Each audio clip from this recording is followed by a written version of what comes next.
Lined up on my end. Yeah, we're live now, man. What's up, Coop? How you doing, brother? What's going on, brother? How are you? I'm great, man. Happy Friday to everybody out there. We're welcoming everybody into the room. We're gonna be talking about a lot, man. I want to start off talking about that trailer, man, that Dr. Dre and the rest of the cast, and I say the rest of the cast because this halftime show is about Dr. Dre. Everyone else is just an accompaniment, honestly.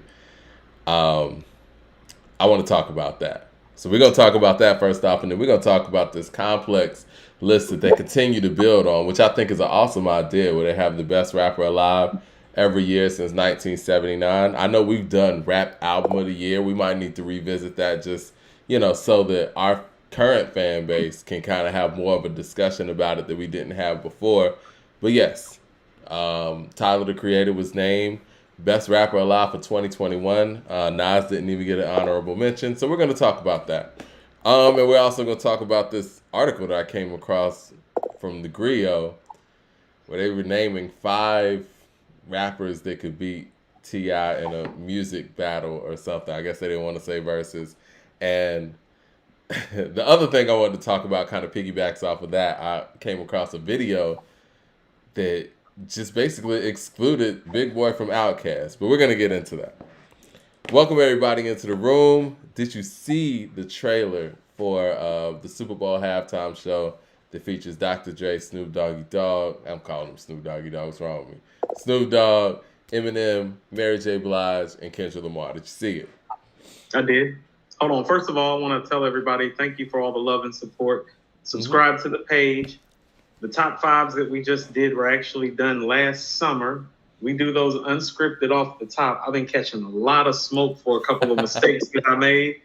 Yeah, we need to address those too, I guess. But no. I address the mistakes with the same energy that like I address like, the proactive and the positive stuff. So like I was in there like all the same taking my L's as well.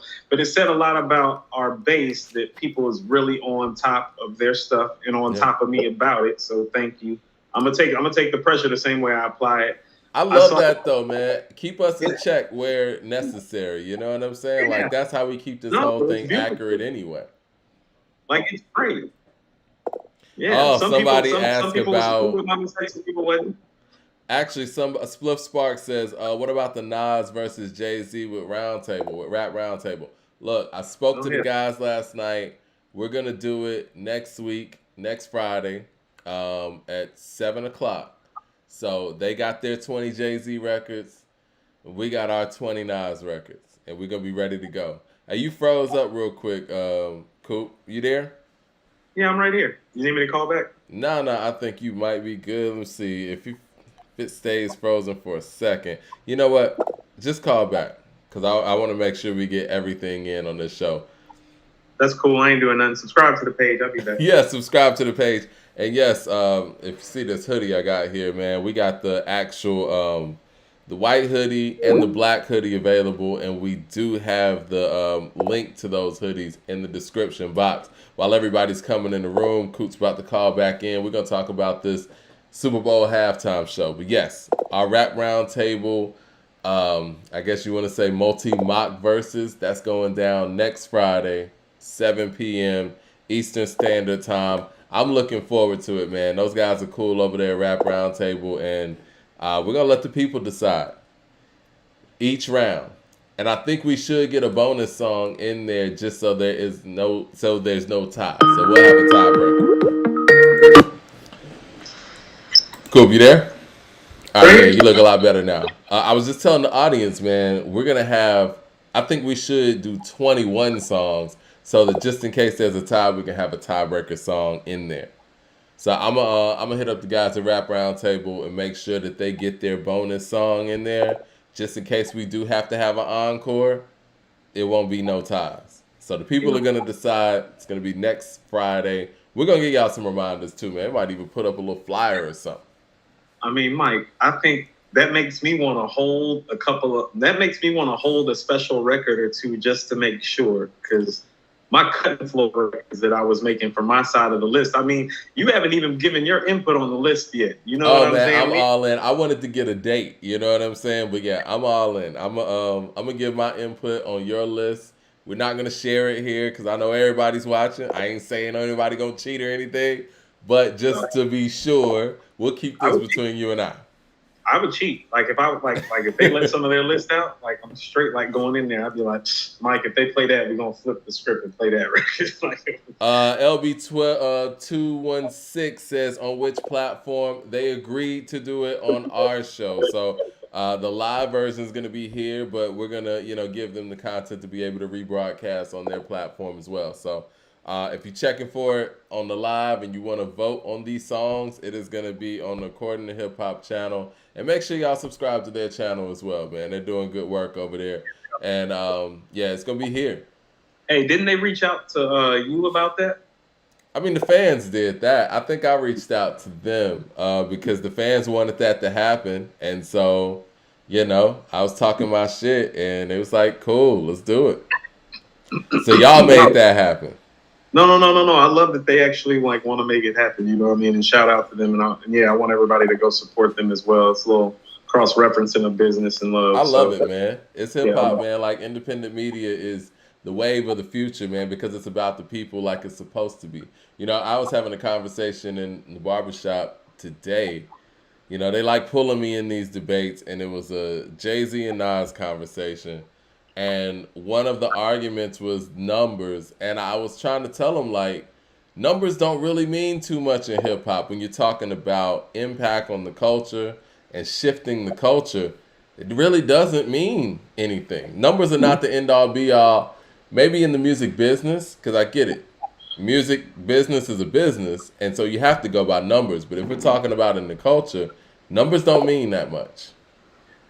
You know what numbers are? Numbers are like icing on the cake in hip hop. It's not the cake, it's the icing. Like it's like your name written with a couple balloons around it that you can stick some candles around and blow out. That's what numbers are in hip hop. They're not the galvanizer, they're not the foundation, they're not the foretelling of it. They're not the spine or the backbone of it. It's nice icing on the cake. It's like, let's go back to last week when we were talking about Volume 1. Mm-hmm. Oh, well, if you heard Jay rap on Reasonable Doubt and heard him rap on Volume 1, he was already all-time great to you. But when he dropped Volume 2 and sold 5 million records, oh, that's icing on the cake type of stuff. He was already all-time great. Well, yeah, it helps when you build in that way. You know what I'm saying? TJ says, yo, let's get them thumbs up buttons up. He said, hit that thumbs up button. Sorry. Get those likes up. Yes, let's get those likes up because we really about to get into it. Speaking of numbers, man, does anybody know how many records The Chronic sold? Does anybody care? 4 million, if memory serves. But I'm different. Yeah, I think it went quadruple platinum, if I'm not mistaken. It's one of those records, though, it doesn't feel like it.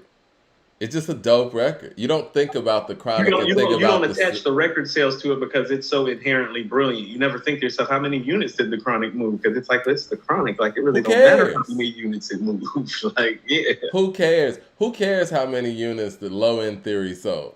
Who cares? Mike, I still don't know how many units the Low End Theory sold originally. Who cares? Yeah. It doesn't matter. But yes. So, you want to start off talking about this Dr. Dre halftime show? We can. And I'm going to refer to it as that because just for shorthand. You know what I mean? So many people on the roster. No. I dig that.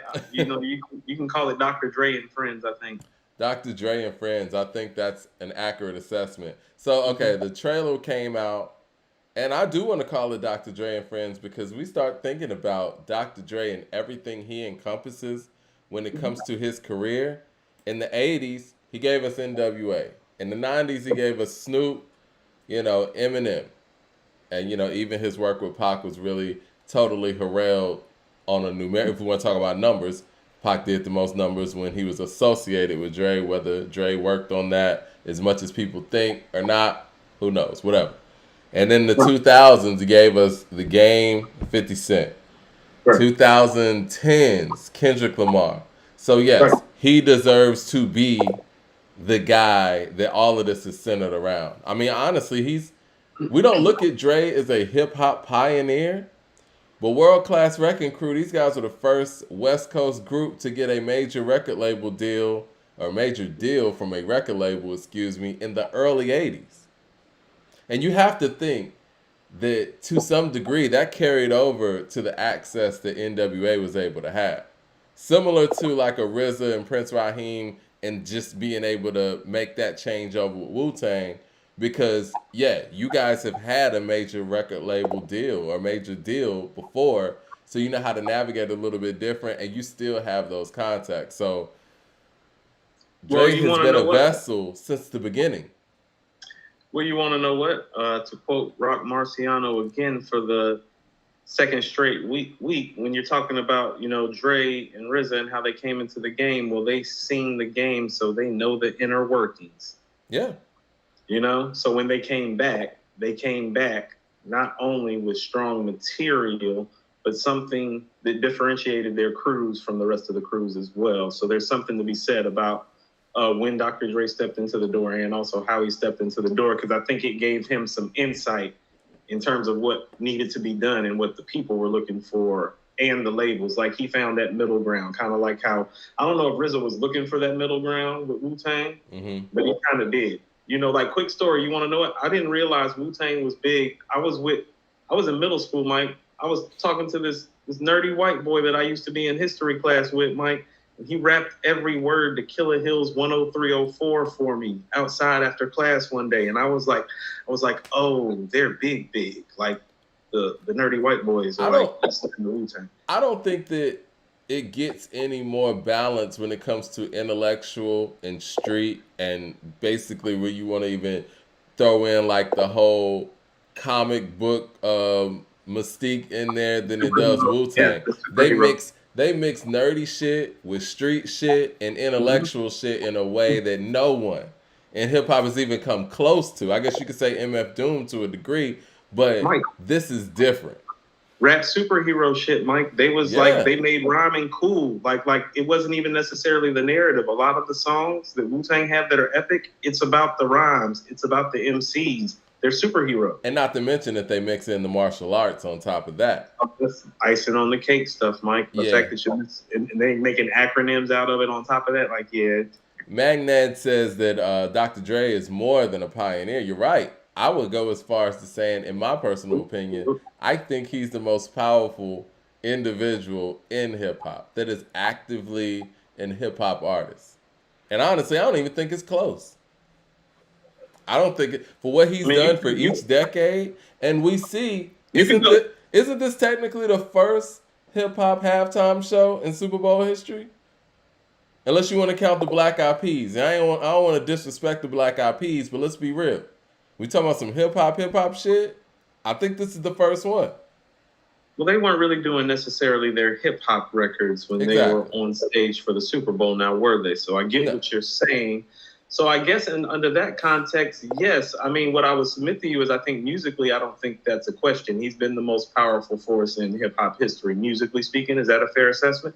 Oh yeah, not even It's right. Not even close. But I mean, even if we start talking about the business, though, I mean, we could even look at his business acumen and how he's been able to do it with different empires in different periods.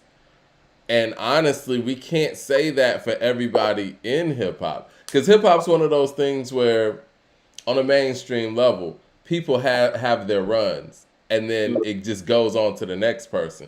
It seems like his runs he's actually been a part of every major run in every decade. Yeah, he's had something to say about every major run, Yeah. Mm-hmm.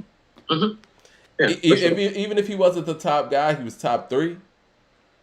No, that's what I mean. He's always there. It's like, I mean, so if you look at NWA early on, so let's say you preferred Public Enemy. Well, NWA was right there as a group. If you preferred EPMD, NWA was right there. You know what I'm saying? Yeah.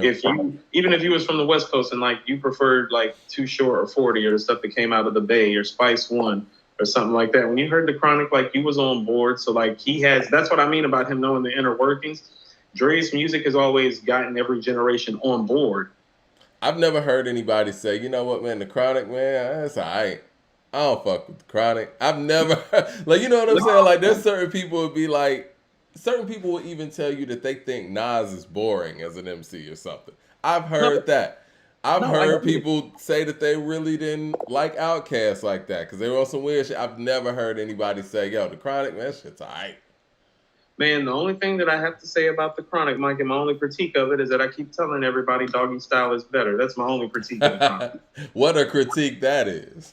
Right, Doggy Style's better. That's the critique that I have for the Chronic. Okay, so what are your expectations? If Little Ghetto Boy is on Doggy Style, Mike, that might be like number one. One song could change everything. We've talked about that before too. Let me ask you this, man. Like with this lineup, what are your predictions / expectations for this Super Bowl halftime show? I know it's a loaded question, but I want to hear it from you because I'm gonna give you mine. Well, I think Mary is the easy part. She's gonna do Family Affair, right? Mm-hmm. I believe that. That's it. What is Dr. Dre and Eminem's biggest record that Dr. Dre produced? Because you can expect. I think Forgot About Dre is where Eminem's gonna. Do you think so? I think you know what? I think we're gonna hear Stan. I think we're gonna hear Stan too. That's what I mean. I think we're gonna hear one verse of Stan or something. Yeah. I think we're gonna get Forgot About Dre and one verse of Stan. That's my prediction. I'm gonna throw something different at you. I think you're gonna hear Lose Yourself. You're right. You might be right. And I think you might hear I'm Not Afraid. Oh my God, I hope we don't. I'm afraid. You know what? For the Eminem fans out there, I hope we don't hear Not Afraid. And I hope we don't hear that Venom shit either. But Mike, I would prefer if he did actually maybe do Stan. But Lose Yourself is happening, Mike. I think I've been on. That's probably how it's going to start. I've been on record. It could start. I think Lose Yourself could actually open it up. If Lose Yourself doesn't open up the show, it's not going to be done. But I think you're right, though. Mm-hmm. I could see Lose Yourself being the one because, in my personal opinion, I think that's his best song. Well, even though I think that Stan might be his most famous song. I think Stan is still his best song, or The Way I Am. But it doesn't have stadium flow build up the way. Yeah, you're right. That's perfect for stadium flow. Xavier Logistics says Stan was 45 King. Yeah, shout out to 45 King. He made Stan and he made Hard Knock Life as well. Who produced Lose Yourself? Was that Eminem? I think that might have been self-produced, but it definitely wasn't Dre. No, it definitely wasn't Dre. Yeah, I could see them opening the show with Lose Yourself. And I think you're onto something because Eminem was the first person that they showed in the trailer. So they might go in the order of who they showed in the trailer and how. Well, Mike, they have to bring the other audience in. And so the snippet's going to start with him for the sake of demographics, marketing, advertisement, and such. Well, if that's the truth, then they might open up with Lose Yourself. Mad Max says Lose Yourself is his best song. I agree.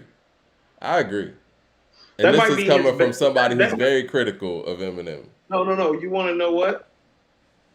That is arguably his most relatable song. That's why everybody in this community thinks it's his best song, because it's the one that we can relate to the most. I think that's just him at his best, too. And we're going to get to that when we get to this Best Rapper Alive every year, because Complex gave Eminem 2 years. One of the years I agree with, and one of the years I don't agree with. But I will give Eminem that 2002, because I think he was at his best as an MC on the Eminem show, personally. I want everybody to quote, because I can't see the time where Mike actually gave Eminem credit and said he deserved something. We need to document live. It needs to be documented live. It is 5:30 p.m. Eastern Standard Time, January 21st, 2022.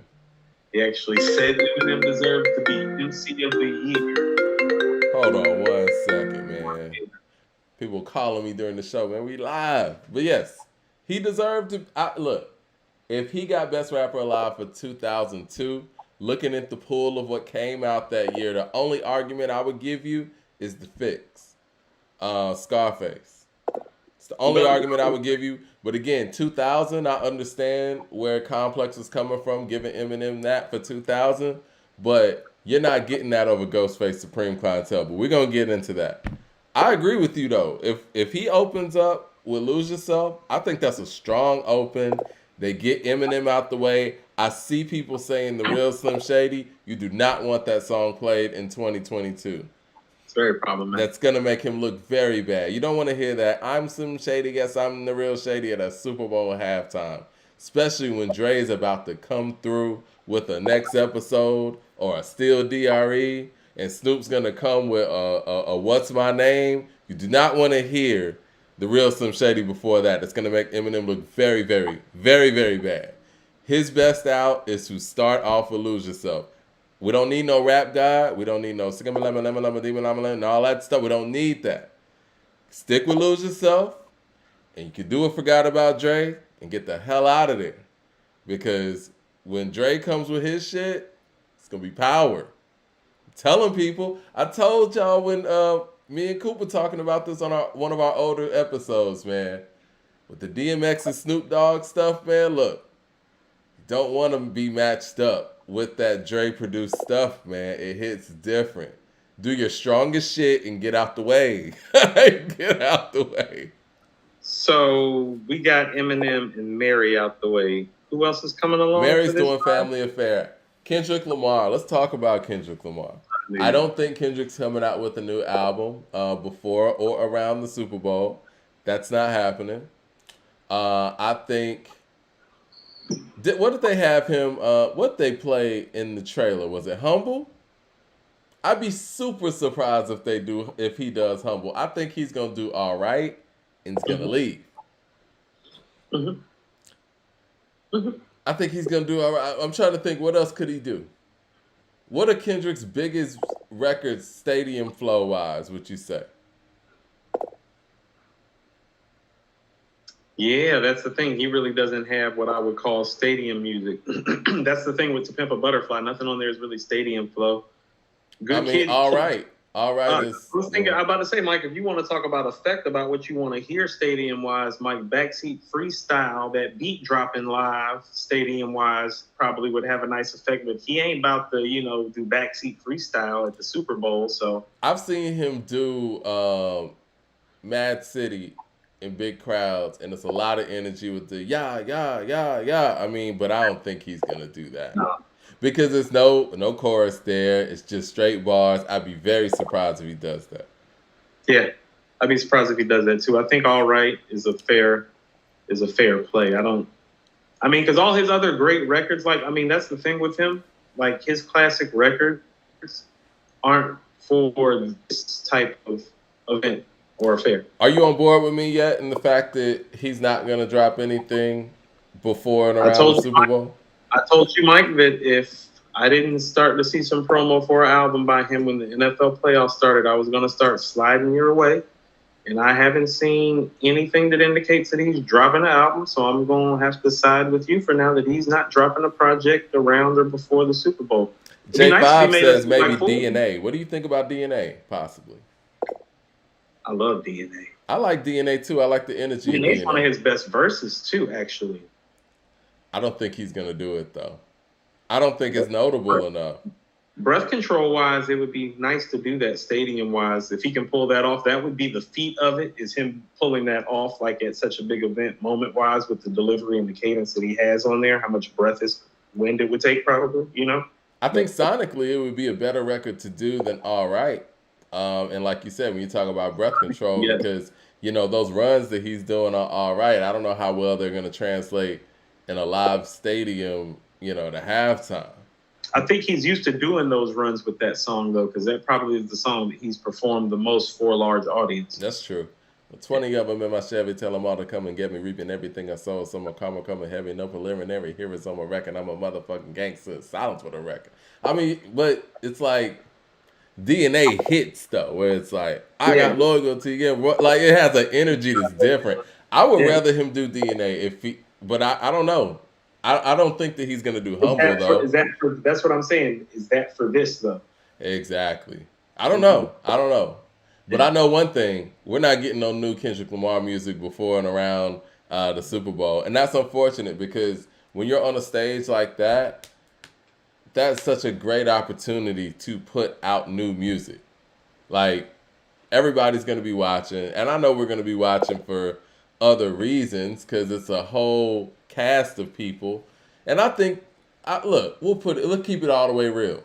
People going to be checking for Kendrick Lamar, period, regardless. he could drop tonight and people would stop what they doing and check for it. That's the one thing that's sneaky about this too. I know you said promo or whatever, but he never does that. Like when he was about to drop Damn, he let people know like over a 48-hour period.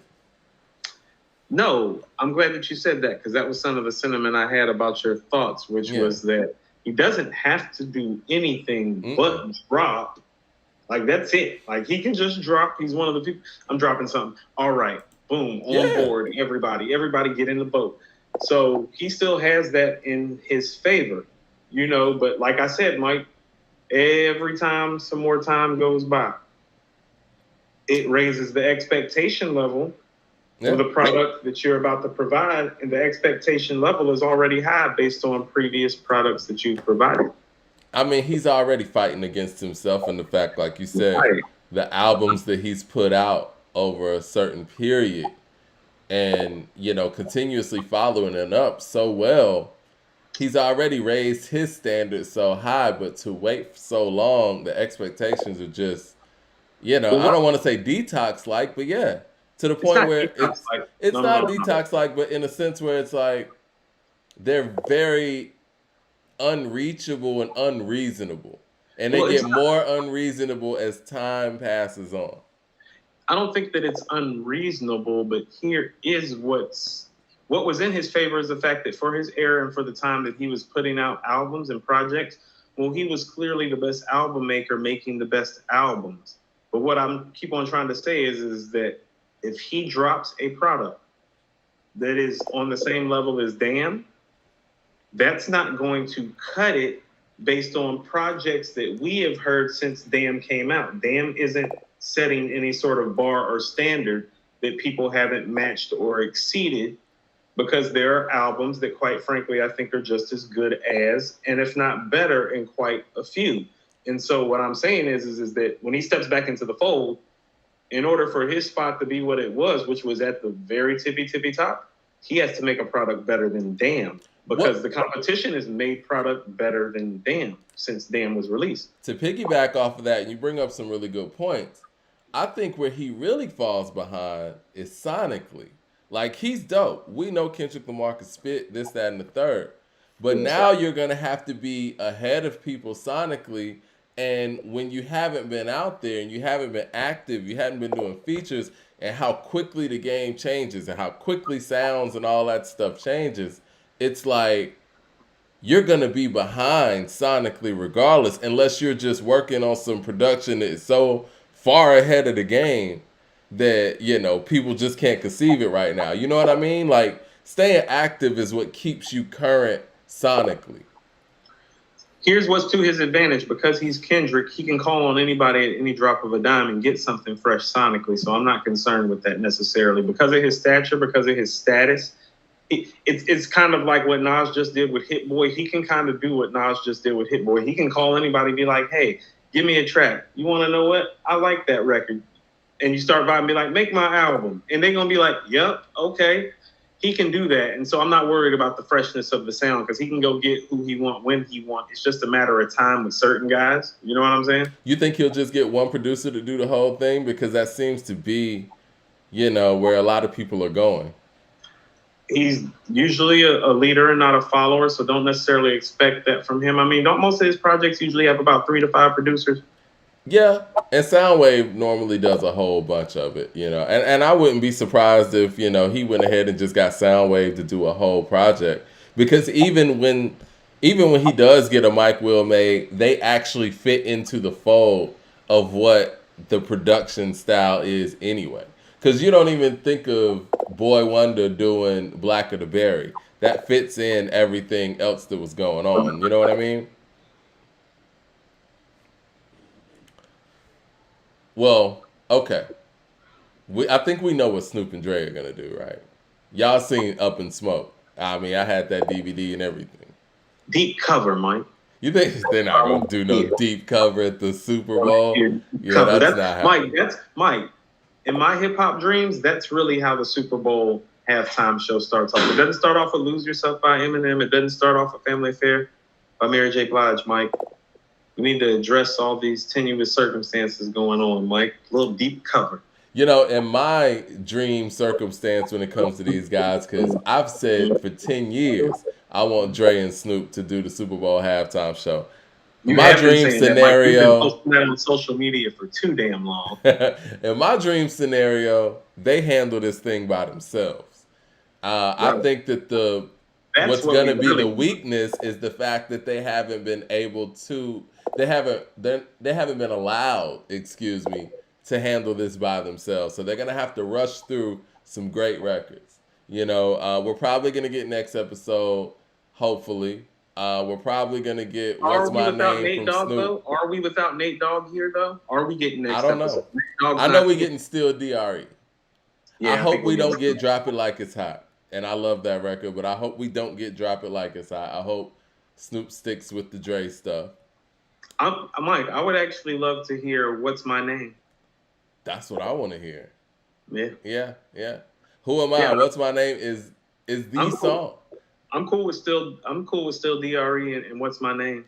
I want to see Still DRE, What's My Name, Gin and Juice, G Thing, Let Me Ride. I'm asking for way too much. And next episode, That would be the whole show. That's what I'm saying. We really just want Dre and G Snoop. Thing's got to get played. Yeah, J5's like G Thing. Yes, of course. G Thing is probably a top 10 hip hop song all time? Easy. Easy. I think the argument is if it's top 5, like it's in the top 10, easy. Yo, we posted on According to Hip Hop yesterday. I got this from my guys over there on This Day in Hip Hop on Instagram or whatnot. But anyway, yesterday made 30 years that the Lakers beat the Supersonics. And it was that day that Cube had that day that he was talking about. And I realized, you know, just from everybody's comments and all the stuff that they were able to spin off of just that one post, that's one of the greatest hip hop songs ever. Everybody knows exactly what happened to this man on January 20th, 1992.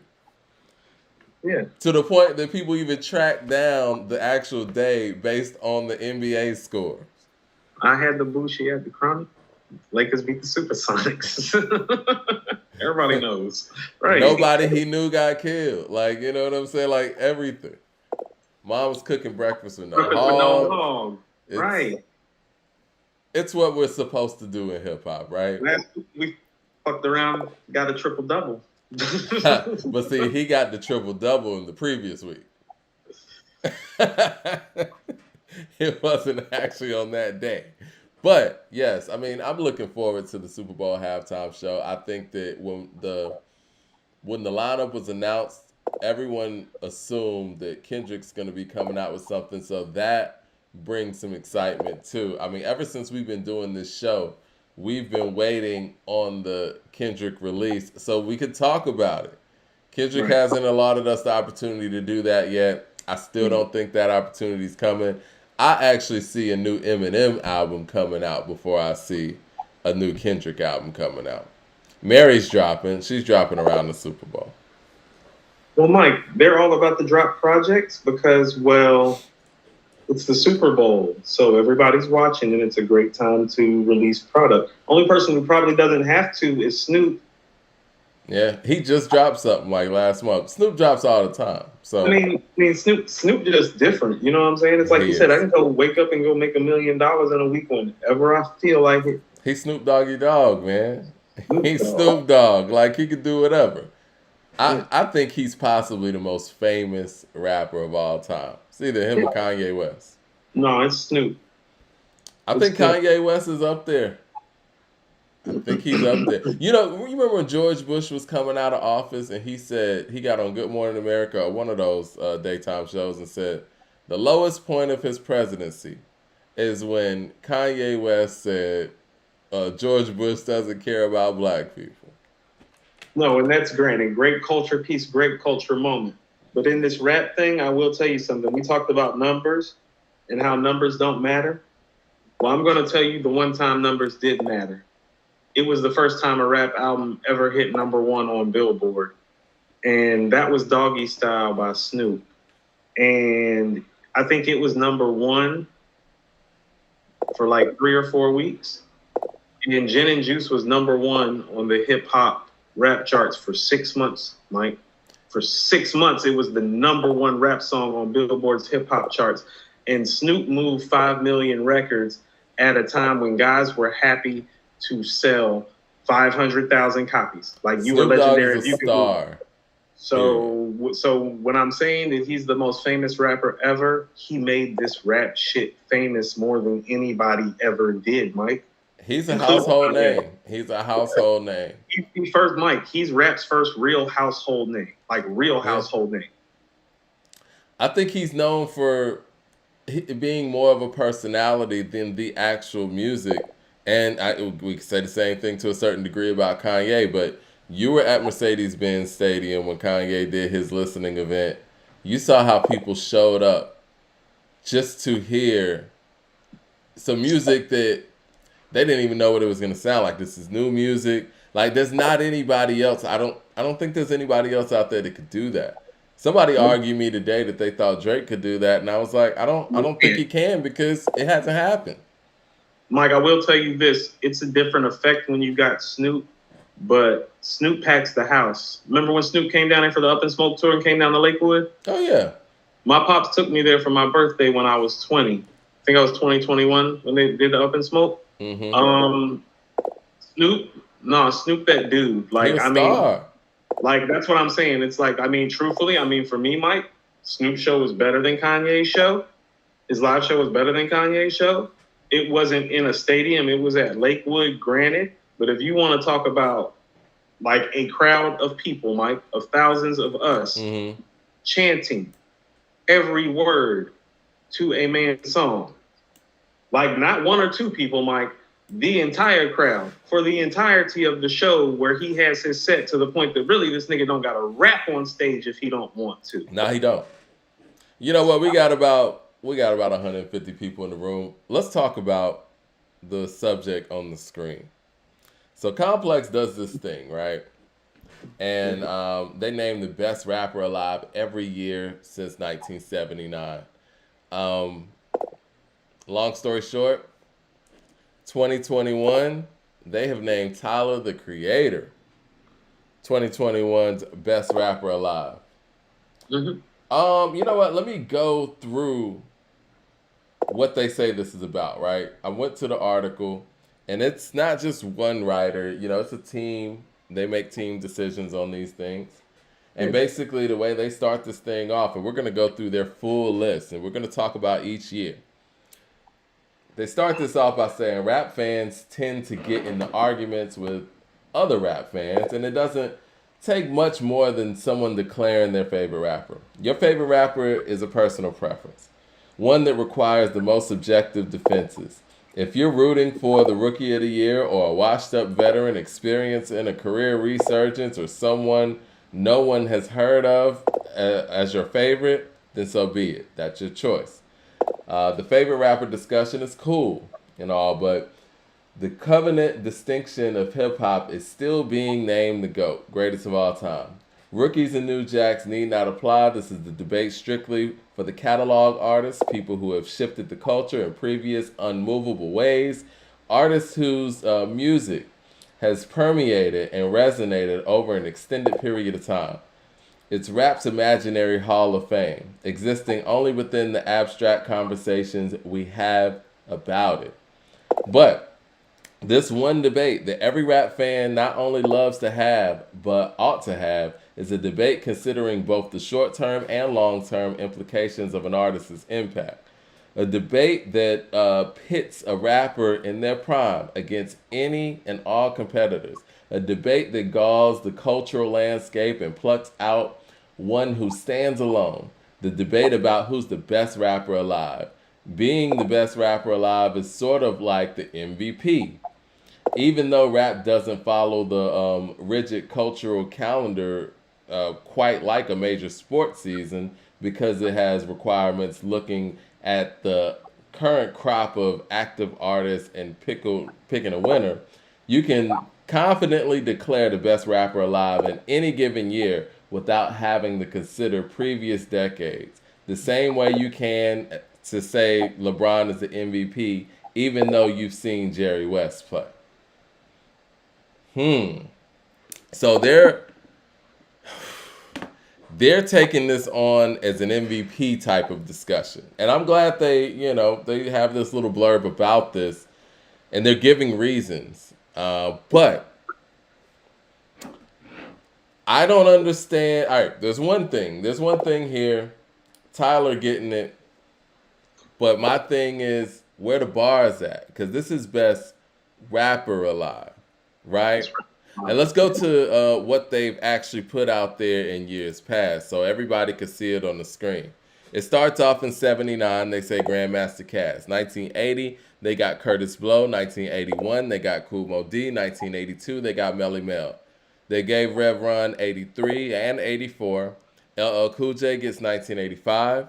KRS-One 86, Rakim 87, Slick Rick 88, Big Daddy Kane 89, Ice Cube 90, QTip 91, Redman 92, Snoop Doggy Dogg 93, Nas 94, Biggie 95, Tupac 96, Biggie 97, DMX 98, Jay-Z 99, Eminem 2000, Jay-Z 2001, Eminem 2002, 50 Cent 03, T.I. 04, Jeezy 05, Wayne 06, Kanye 07, Wayne 08, Jay-Z 09, Kanye 10, Drake 11, Drake 12, Kendrick 13, Nicki 14, Drake 15, Chance the Rapper 16, Kendrick 17, Pusha T 18, The Baby 19, Lil Baby 2020, and Tyler the Creator 2021. That was a mouthful, but I wanted to go through that because even reading that out loud, I saw some inconsistencies in the list as far as how they're choosing this. What are some of your thoughts, first of all, of Tyler being, named 2021's best rapper alive, and then we could talk about the rest of the list. Tyler had a great year. On a great run, Mike. This is the third consecutive album he's released that I would rate very highly, and I think this is the best of the bunch. I think this is the best album he's ever recorded. And so it's been 2021 was a great year for Tyler. In 2021, he was not the best rapper alive, though. All right. I also want to put out there, their honorable mentions were Kanye, J. Cole, and Mark Hamill. And so my thing is, I hate that we have to keep doing this. I hate that we have to keep doing this. I tell you something. Go ahead. When you told me that list and started ringing off the names, I was like, they didn't do no work. And then you said Mock Homie. And then I was like, oh, no, they did do some work, Mike, because Mock Homie did release 2 of the 20 best projects last year, in my opinion. I know everybody talked about Pray for Haiti. Balanced Chow is better. And it came at the end of the year. So people probably still have the time to digest it. But Mosh is a star. And these 2 projects are brilliant. And so when they did that, I'm like, okay, they doing the work. But then I was thinking about it, and I was like, nah, they threw him in to show that they're doing the work. This is still a popularity contest, though. I just don't understand. He doesn't stand a chance of winning Best Rapper Alive against these other guys. He doesn't. They just, like you said, they just put that in there to be like, yeah, okay. But they did the work, like, because putting him in there means that you heard Balance Chow and Pray for Haiti, and like you heard a guy that like stepped his rap game up and that kind of distinguished his style and made 2 really, really dope projects in the process. So, okay, listen, this is where I'm gonna go with it. I don't understand how Magic and King's Disease 2 can be ignored for somebody of the magnitude of Nas, and it feels like that. Because he's been in the game so long, he's being penalized for the great output that he's putting out in the year 2021.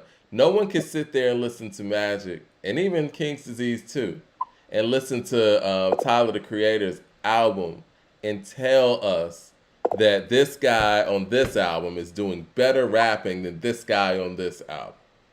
Let's get fucking real. You know what I'm saying? And then to not even have Nas an honorable mention, I take that as, look, if we put his name in there, Tyler's going to be really criticized for the decision that we made. So we're just going to not put his name in there at all, like he wasn't qualifiable to some degree. But somehow Jay-Z was qualifiable for getting 2009 for the Blueprint 3 somehow. It makes me feel like if Jay-Z would have had the year that Nas has had, they would have given this honor to Jay-Z hands down. They would have called it a landslide. They'd be like, well, you know who the hands down winner for 2021 is, right? Like they would have framed it like that too. So that's the problem about it. But, and here's what I will say, and this is what I mean about kind of like, they're trying to frame the list a certain way. So let's go. I mean, and you and I said this, Mike. I mean, we know who Run is, Mike, but I mean, for me and for you, I think most of our hip hop knowledge is from 85 on, okay? You know, I want to speak on that Run thing real quick too. And yeah, we are going to start on 85 on, just to be fair, because again, you know, we weren't buying records in 84. But I'm going to keep it real, man. I mean, buying records in 85. I was 4 years old, but I know about 85. I got cuz. Yeah. No, definitely. But listen, man, I've always heard about Run and Run DMC. But as a hip-hop listener and going back listening and thinking about all of the memorable lines and shit from Run DMC's classics, DMC is a better rapper than Run. I'm sorry. I mean, I know that might be controversial for some people, but I was sitting there listening to Run DMC records today, and I'm like, DMC is clearly a better rapper. Even on Run's House, he has the most memorable part. My name is DMC, the all-time great. I bust the most rhymes in New York State. Even that Down with the King, that's him. Those are actually probably two of my three favorite records by him that you just named too. Even the Christmas record, like DMC got the memorable points, like parts. How are we sitting here acting like Run was running the game? I would have respected more if Complex would have been like Run for 83 and DMC for 84. Let's not sit here and act like Run was just on a whole level above DMC. DMC is actually the better rapper. I don't necessarily disagree with you when you say that. That would have been a more fair way of framing it, because like I was telling you, and I'm not totally certain how the story goes, DMC was brought into the fold. Run was a solo act first. People in the chat are agreeing. They're saying exactly. DMC was the better rapper. Run just had more charisma. Henry Virgil says DMC always was the better of the two. Right. Kenny Mack says DMC is the better rapper. See, this is the thing. And that's why this list, and I know it seems like we continue to beat this drum or whatnot, they write these lists up with their staff, and people will go back 10 years from now and think this is what it really was, right? This is the reality. And so people are going to go back and see Tyler, the Creator, best rapper alive in 2021, and that's totally going to be disregarding anything that Nas put out in this year. And that's a problem. Just like how everyone here who probably was old enough to experience it are saying that DMC was the better of the two. Well, according to Complex, Run was the best rapper, not just in the group, but period, in 83 and 84. Well, Mike, here's what I can tell you. Well, they can call Complex can call Tyler, the Creator, the hip-hop artist of 2021, but when our yearbook drops, which will be shortly because we're wrapping up this weekend, well, we have Nas as the artist of the year, and part of the reason why we started a yearbook is because we wanted things to be documented properly based on how things really occurred, not based on some large media publications' coverage and ideology of what they think hip hop should be and what the best rapper alive should be. So what you're gonna find when you grab our yearbook is you're gonna find Nas in our verses section, song section, artist of the year section, and MC of the year section, because that's what he earned, and that's why the documentation to offset some of this is important. Well, let me ask you this, because you put down the 20 verses that stood out in 2021 in the yearbook. Do you have any Tyler, the Creator verses in there? There is a song from Tyler, the Creator's album that made the verses list, but it's not his verse, Mike. What is? Go It's Lil Wayne on Hot Wind Blows. Yeah. What is Tyler's best verse in 2021? Since we talking bars and best rapper. Mike, the best moment, I can't even remember the name of the record offhand right now. It's towards the end of the album where he's explaining the relationship with the girl and how it unfolded. Yeah. That was a beautiful MC moment. So I don't know the name of the record offhand. I literally have to pull it up. Yeah, but no. I know you know what record I'm talking about. It's really long. It's like about. 7 minutes long. Yeah, that's his moment on that album. But it's not top 20 verses, at least not in according to hip hop stratosphere.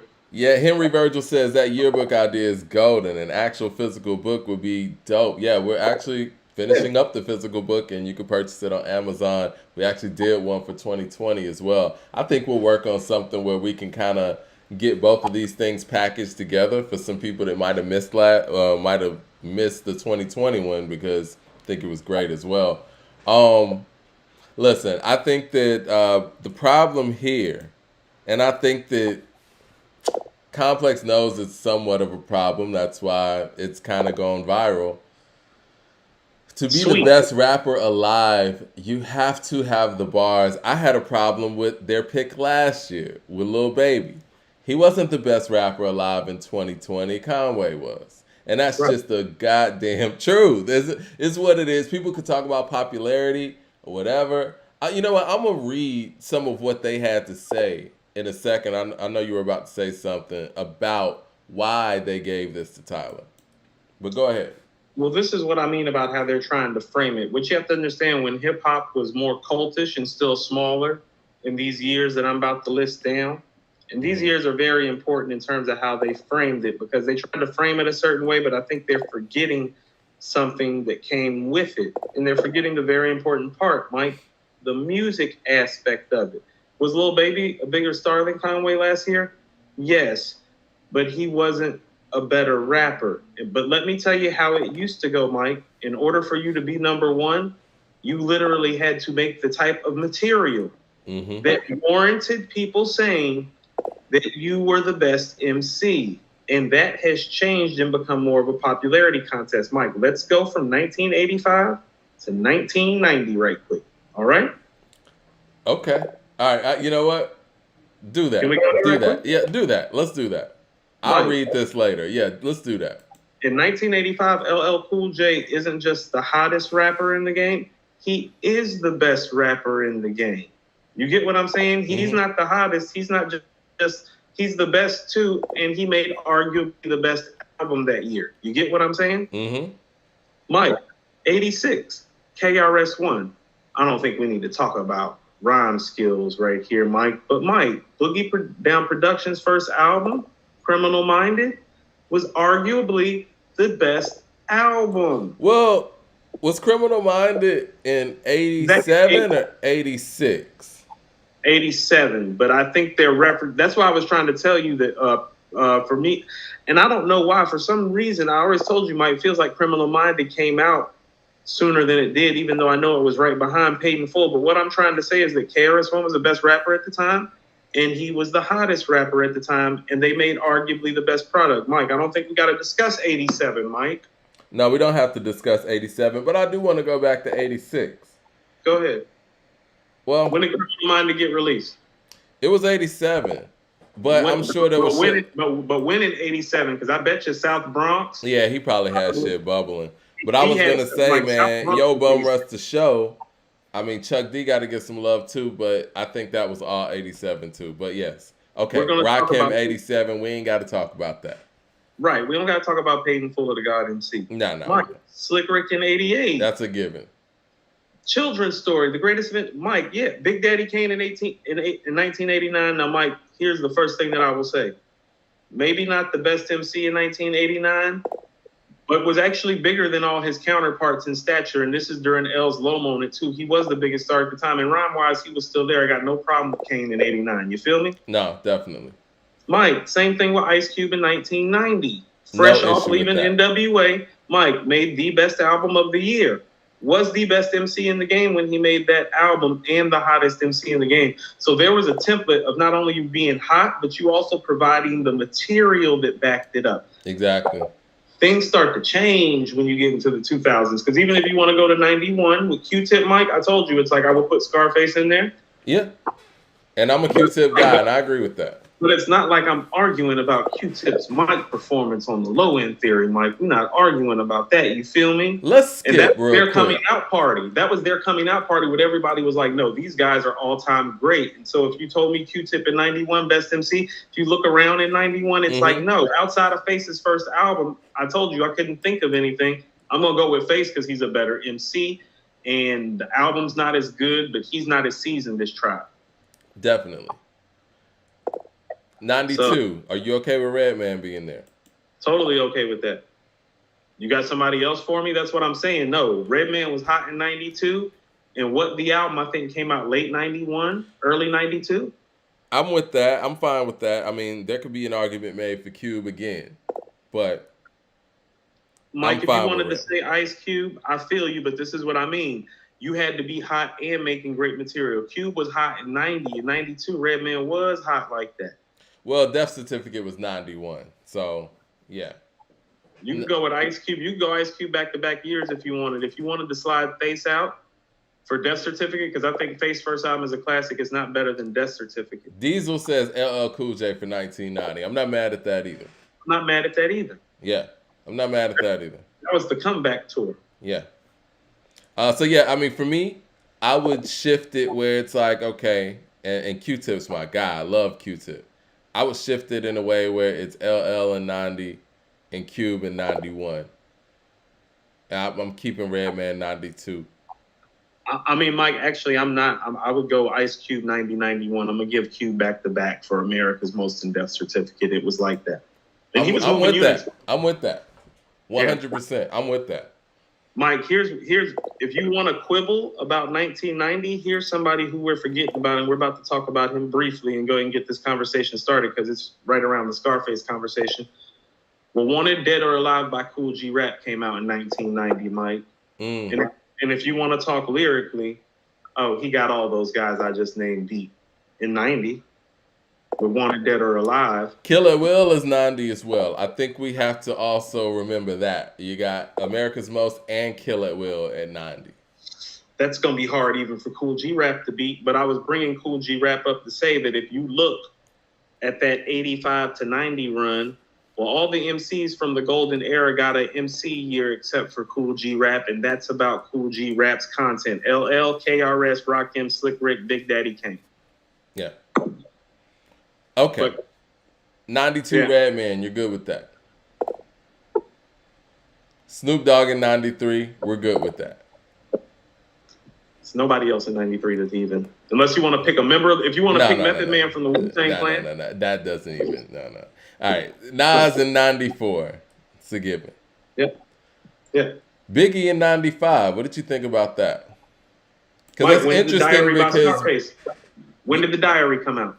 The Diary was 94, I thought. Well, when in 94? Because it felt like it was December. Yeah, it was one of those where it was like, let me get the actual month of The Diary. I got my December computer here and I'm still using my phone.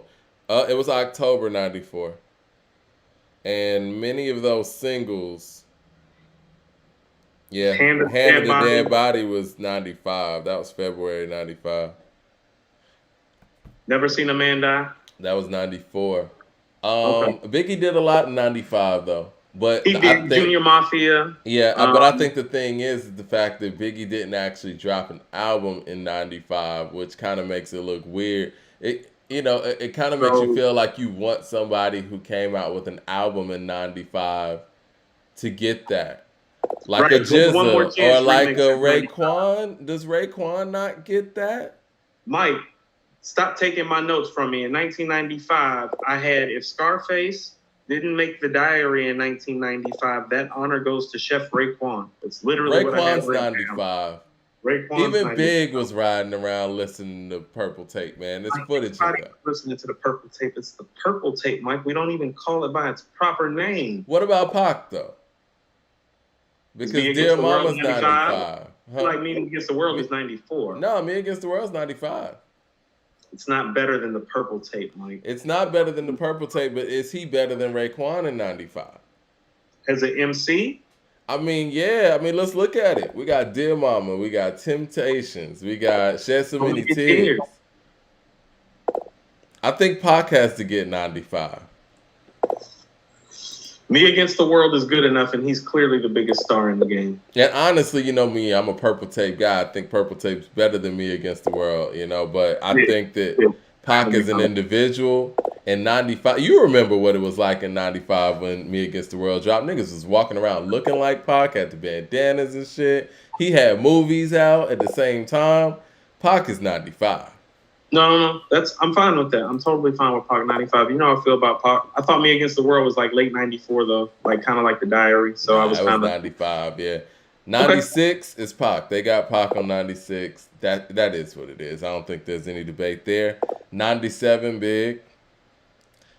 98 DMX. No debate there. No argument. 99 Jay-Z. What do you think about that? So, what do we have in 1999? What do we have in 1999 for the people in the room? I want to see what the people in the room That's say. volume 3, Mike. That's volume 3. That's volume 3. It's a weaker effort. And in that year, we have Nas's I Am. We have Mos Def's Black on Both Sides. We have Things Fall Apart from The Roots.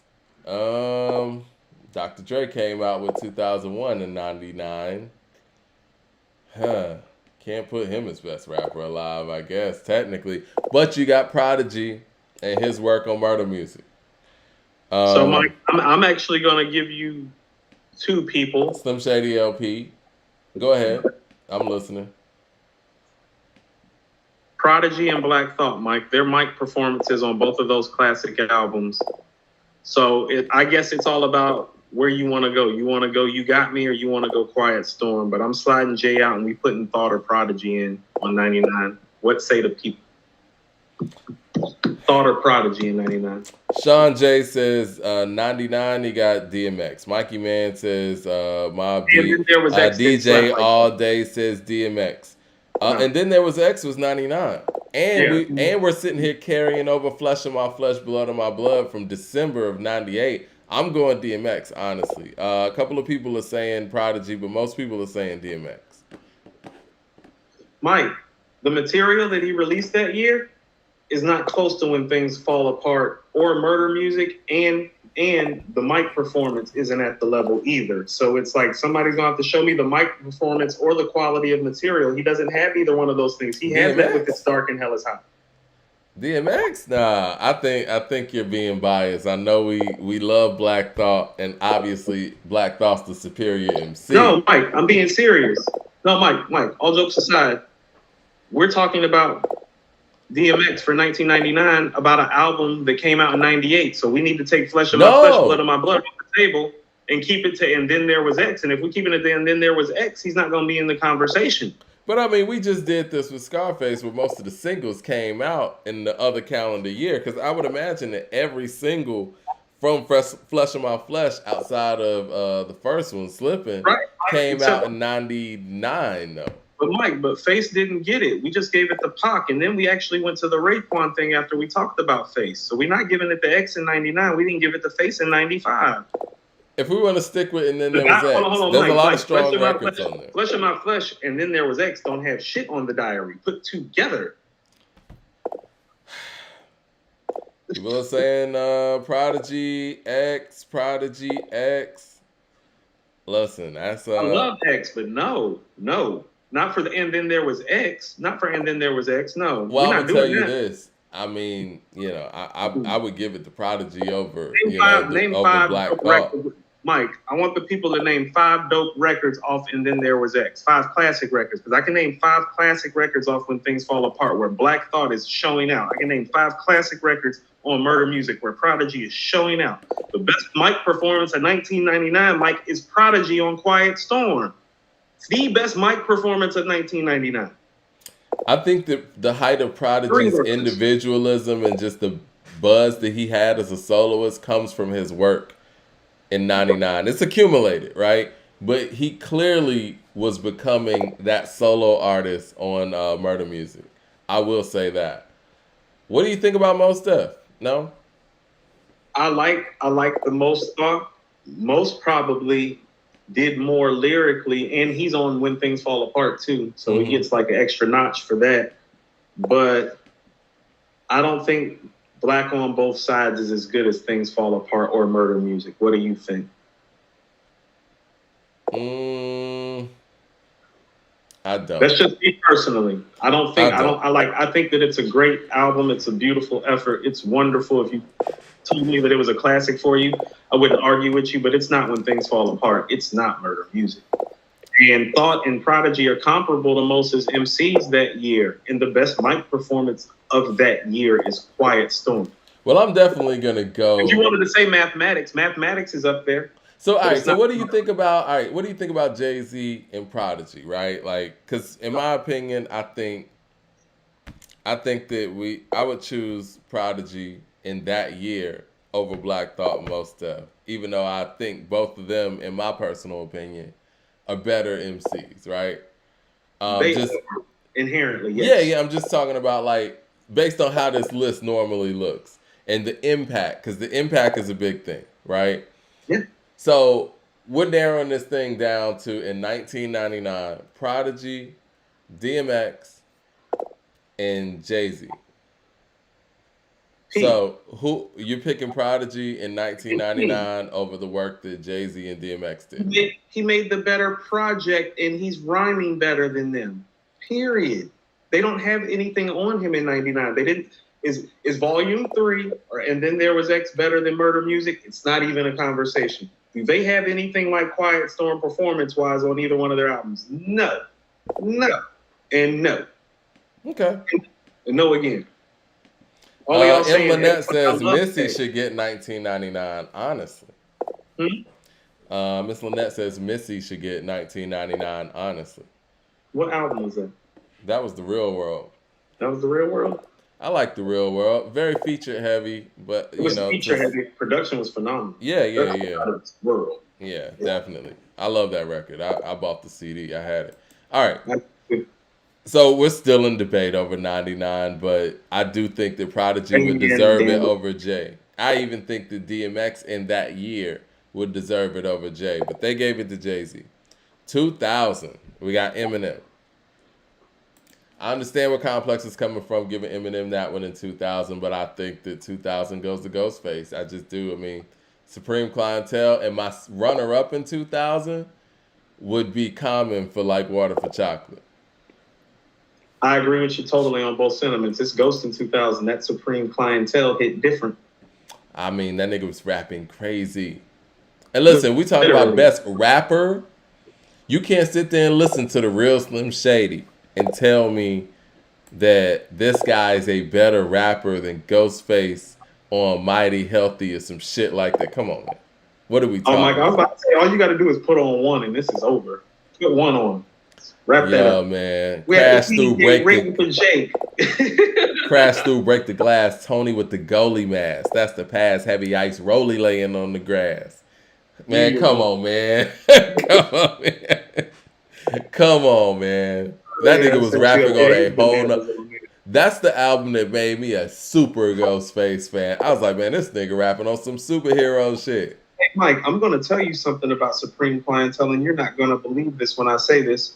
The skits on that album hurt its all-time great stature, because when you just listen to the records without any of the skits involved, it is a tour de force that very few MCs have ever accomplished in an album. It's a tour de force. Like, it's wildly entertaining, lyrical, beat-wise. He's switching, like, he's everywhere, but he's in pocket. And when you just play it song for song and skip the skits, it's masterful, Mike. It's Mike. I told you, it's like I got that in Liquid Swords right next to each other. It plays just as great as Liquid Swords to me. And if you told me it was better, I can't argue with you too heavy. I just prefer Liquid Swords. And he says supercalifragilisticexpialidocious backwards. I told you, Mike. You just overstating. Nas has a whole song where he's rhyming backwards. You keep talking about this one word. No, he didn't actually rap backwards. It's different telling a story backwards, which is awesome. But you in the middle of a flow and you say supercalifragilisticexpialidocious, dosisaloristifragilisticali super. I think I said that right. Cancun catch me in the room eating grouper. Man, come on, man. That means he's being mighty healthy too, Mike. He's in the room eating grouper. Mighty healthy. Mighty healthy. And then Mighty Healthy comes on next too. Mighty healthy comes on, yeah. We got people saying country grammar for Nelly. I understand that. And people are saying Marshall Mathers LP. Listen, I don't want to get on this Marshall Mathers LP 10. Ghostface Killer. Somebody says Eminem's every Eminem album is forgettable. Well, see, we're not doing that today. We're just gonna say Ghostface Killer, Supreme Clientele. Yeah. So we can move on amicably. Right, because everybody's saying all that other stuff. Go put Supreme Clientele on and ask yourself, like, do I know what I'm talking about? Jay-Z gets 2001. Like Supreme Clientele is clear to me in 2000 that Ghost is the best rapper that year. Isn't it clear? Easy. Like, it's one of those clear years. That's a clear year to me. It's a clear year to me. That is a clear year. Like, you could, because even when he was jumping on features, he jumped on that, what was it? It was not the Sound Bombing, but when they did the Lyricist Lounge, where he was on the Miss Fat Booty remix, it's like everything that he got on, you were waiting to hear Ghost. He was just rapping in a zone at that point. He was the best rapper that year. Period. All-time great year as an MC.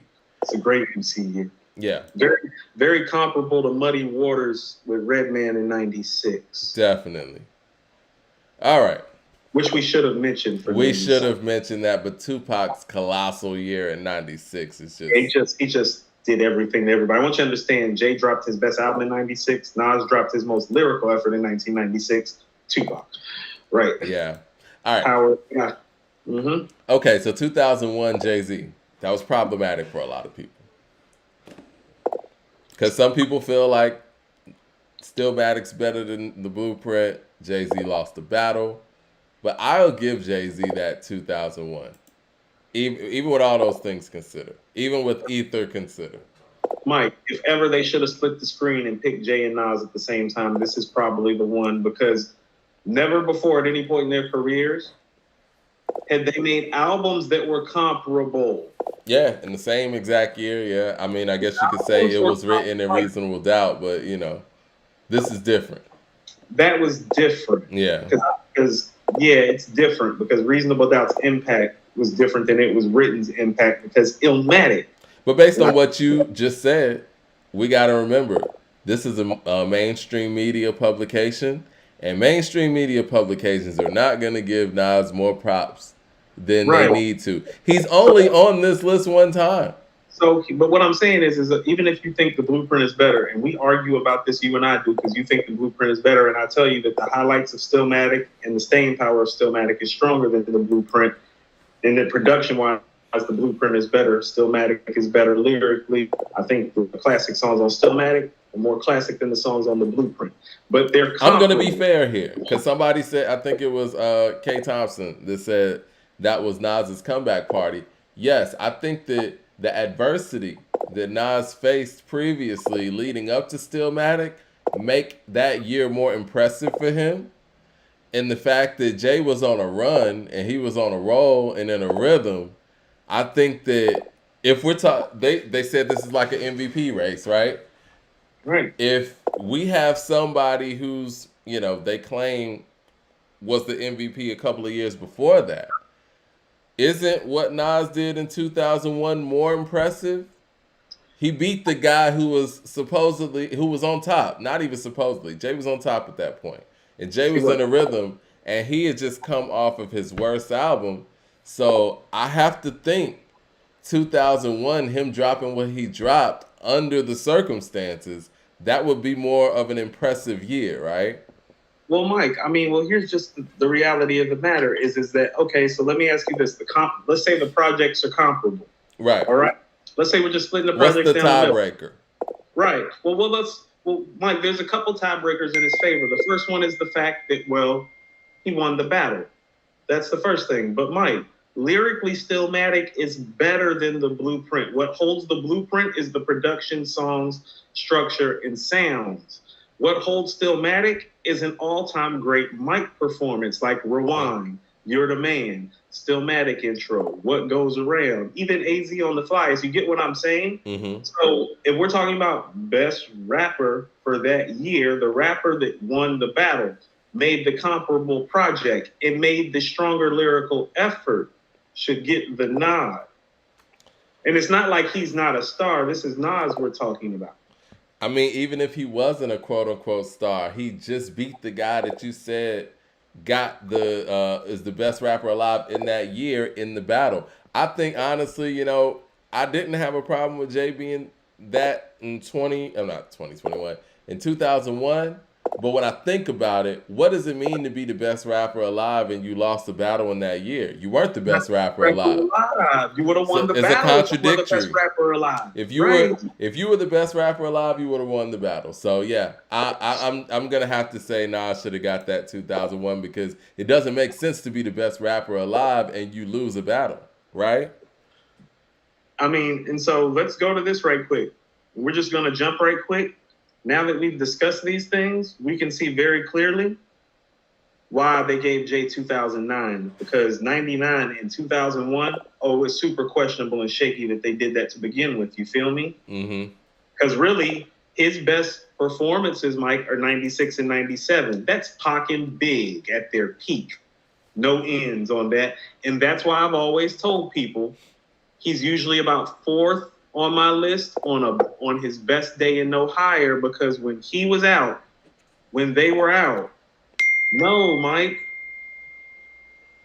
Nas, Pac, Big, Rock, him. I mean, the truth is the truth, You're seeing it line up. That's what I'm saying. What's his best project, Mike? Is Reasonable Doubt in 96. We're gonna see this in the 2000s too. His best lyrical effort might be Volume 1 in 97, except for Big put on one of the best Mike performances ever in 97.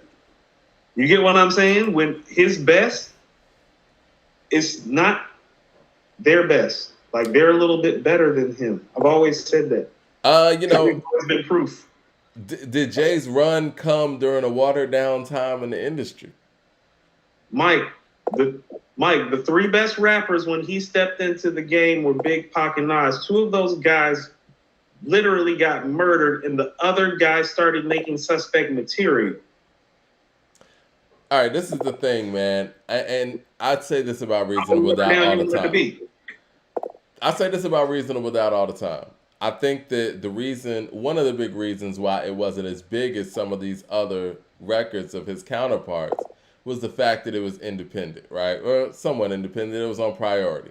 It didn't have the push that, an Interscope or a Bad Boy under Arista and all that stuff would have, or even a Columbia. But what I will say, let's keep it all the way real. That album doesn't have an If I Ruled the World on it.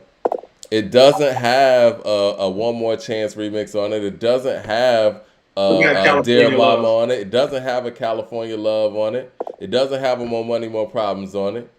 And that's just being fair. And when he did start comfortably making those type of records, these guys no longer were in existence. Mike, it's the reason that he started making those records. Yeah. No, it's true. That was the gap in the boy. He wasn't even rapping like that. And some would say it affected the quality of his product. So let's go back to that. Everybody was treating the quality of all those products like they were these all-time great projects when they were coming out. When Volume 3 dropped, people were swearing about it. I'm like about a 4, like a low 4. Because it's a low 4. Volume 3? Yeah, it's a low 4. I hate Volume 3, man. You're being generous there. I think Volume 3 is a 3.5 all the way. See what I'm saying? I think it's barely a 4, Mike. And when I mean barely a 4, Mike, that's like based on a few records. Like Come and Get Me is on Volume 3. It's good, but Come and Get Me is not an all-time. It's not a Streets is Watching. It's not an imaginary player. I mean, if we're talking about 97 Hove, that's what I keep trying to tell everybody about 97 Hove. Because even as much as I like So Ghetto's not those records either. No, So Ghetto's not The Evils or Friend or Foe or Friend or Foe 98. No. But it's I like So Ghetto. And I love Do It Again. But in the grand scheme of things, it's not that level. I love Do It Again. He killed that. His verse on Do It Again is epic. Both of the verses are epic, Mike. No, those are 2 10s on verses on a hip hop single. Okay. Yeah, And if Beans somebody is flawless on there. the only downside of that record to me is the beat. Tip. The only downside of that is the beat for me. I didn't really love the beat on that record, but I get it. I love Siegel and Jay together. It's what I like to call a thirsty rapper beat. That bass line is just enough to make you snap your neck and be like, no, I can dig into that. It's a thirsty rapper beat. Yeah. Okay, so 2001, we have come to the conclusion that you can't be the best rapper alive and lose a battle in that same year. I think that's fair. So Nas has to get that just by default. 2002, Eminem. I'm okay with that. Did Scarface drop the fix in 2002? Scarface did drop the fix in 2002. And if somebody says Scarface, over that, I get that. But is Scarface on this list yet? Scarface on our list yet? Is he on the list yet? No, he's not on the list right now. He is right now. Okay, so you would put Scarface's 2002 over Eminem's 2002. I'm adjusting my light, by the way. Fix in terms of Scarface's catalog, which is a top 5 catalog. Where's the fix? I think the fix is brilliant. It's actually my personal favorite Scarface album. Right. For most people, Mike, the fix is his second or third best album in a top 5 MC catalog. The source gave it 5 mics. I think the fix is a better album than the Eminem show. But I think that when we talk about Eminem as an artist and as an MC, I think that the Eminem show is M in his full power, full set. You know what I mean? Like, I think he's able to make stuff like Superman at that point. He's able to make things like I'm a Soldier Till I Collapse. Honestly, I don't even like his Slim Shady songs, but I think this is like the best Slim Shady song he did too, Without Me. I think White America, I mean, I get it. He took over that year. Mike. What's up? I'm not picking no damn Eminem album over one of Scarface's 3 best projects. We're not picking the album. We're talking about best rapper alive. We're picking the actual rapper. But I get you. He's a better rapper that year. Okay. And it's a better album. That's what I keep on saying. Okay, was he a better rapper than Eminem in 2002? Well, yes. Is he a better album maker? Well, then yes. So the only thing that he has is star power. That's not enough over here. That's that numbers. That's that numbers game again. I figure. Listen, y'all can't say I never fought for Eminem for nothing. So. No, Mike. You tried. Hey, I tried, man. I think the Eminem show is his best piece of work. I'm not comfortable with the rap list that has the best MC for every year, and we don't get Scarface or Cool G rap in. That's not okay. Okay. All right. So that's fair. No, I'm not okay 2002, Scarface. 2003, 50 Cent. That's not even questionable. Now, 2004, I have some questions about. Okay. 2004 is Kanye West. It is not T.I. What's that? That is College Dropout. Is that late registration or is that graduation? That's College Dropout. 2004. 2004? Yeah.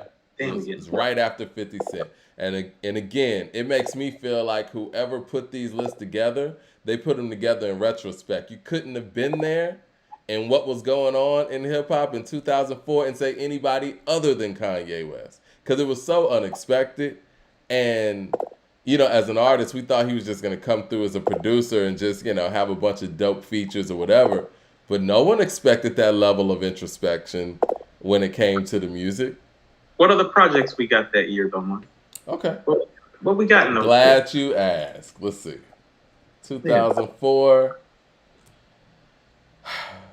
We got Mad Villainy from MF Doom and Madlib, which is a great. That's not enough, but that's an incredible. That's an incredible effort. It is. It's not enough. Doom put out Food too that year. But once again, the same sentiment. You got Master Killer, A Long Hot Summer, great effort. Street Disciples came out that year. Grind Date from De La Soul came out that year. Pretty Tony ELP. You got Purple Haze from Cameron. We got Kiss of Death from Jada. Yeah, this is Kanye. Hunger for More, Lloyd Banks. When you named all those albums, I was like, none of those are even close to the College Dropout. Urban Legend from T.I., and I love T.I., and we're going to get into T.I. in a minute. But that shit ain't College Dropout. No. Dope album. Hell no. Dope album, but no. Same thing with Cam's album. Dope album? No. No, College Dropout was a tour de force. And Get they 'em, gave girl. Jeezy 05. I'm giving that to the game, man. I'm sorry. The 05 was all about the game. And I personally think B is the best album that year.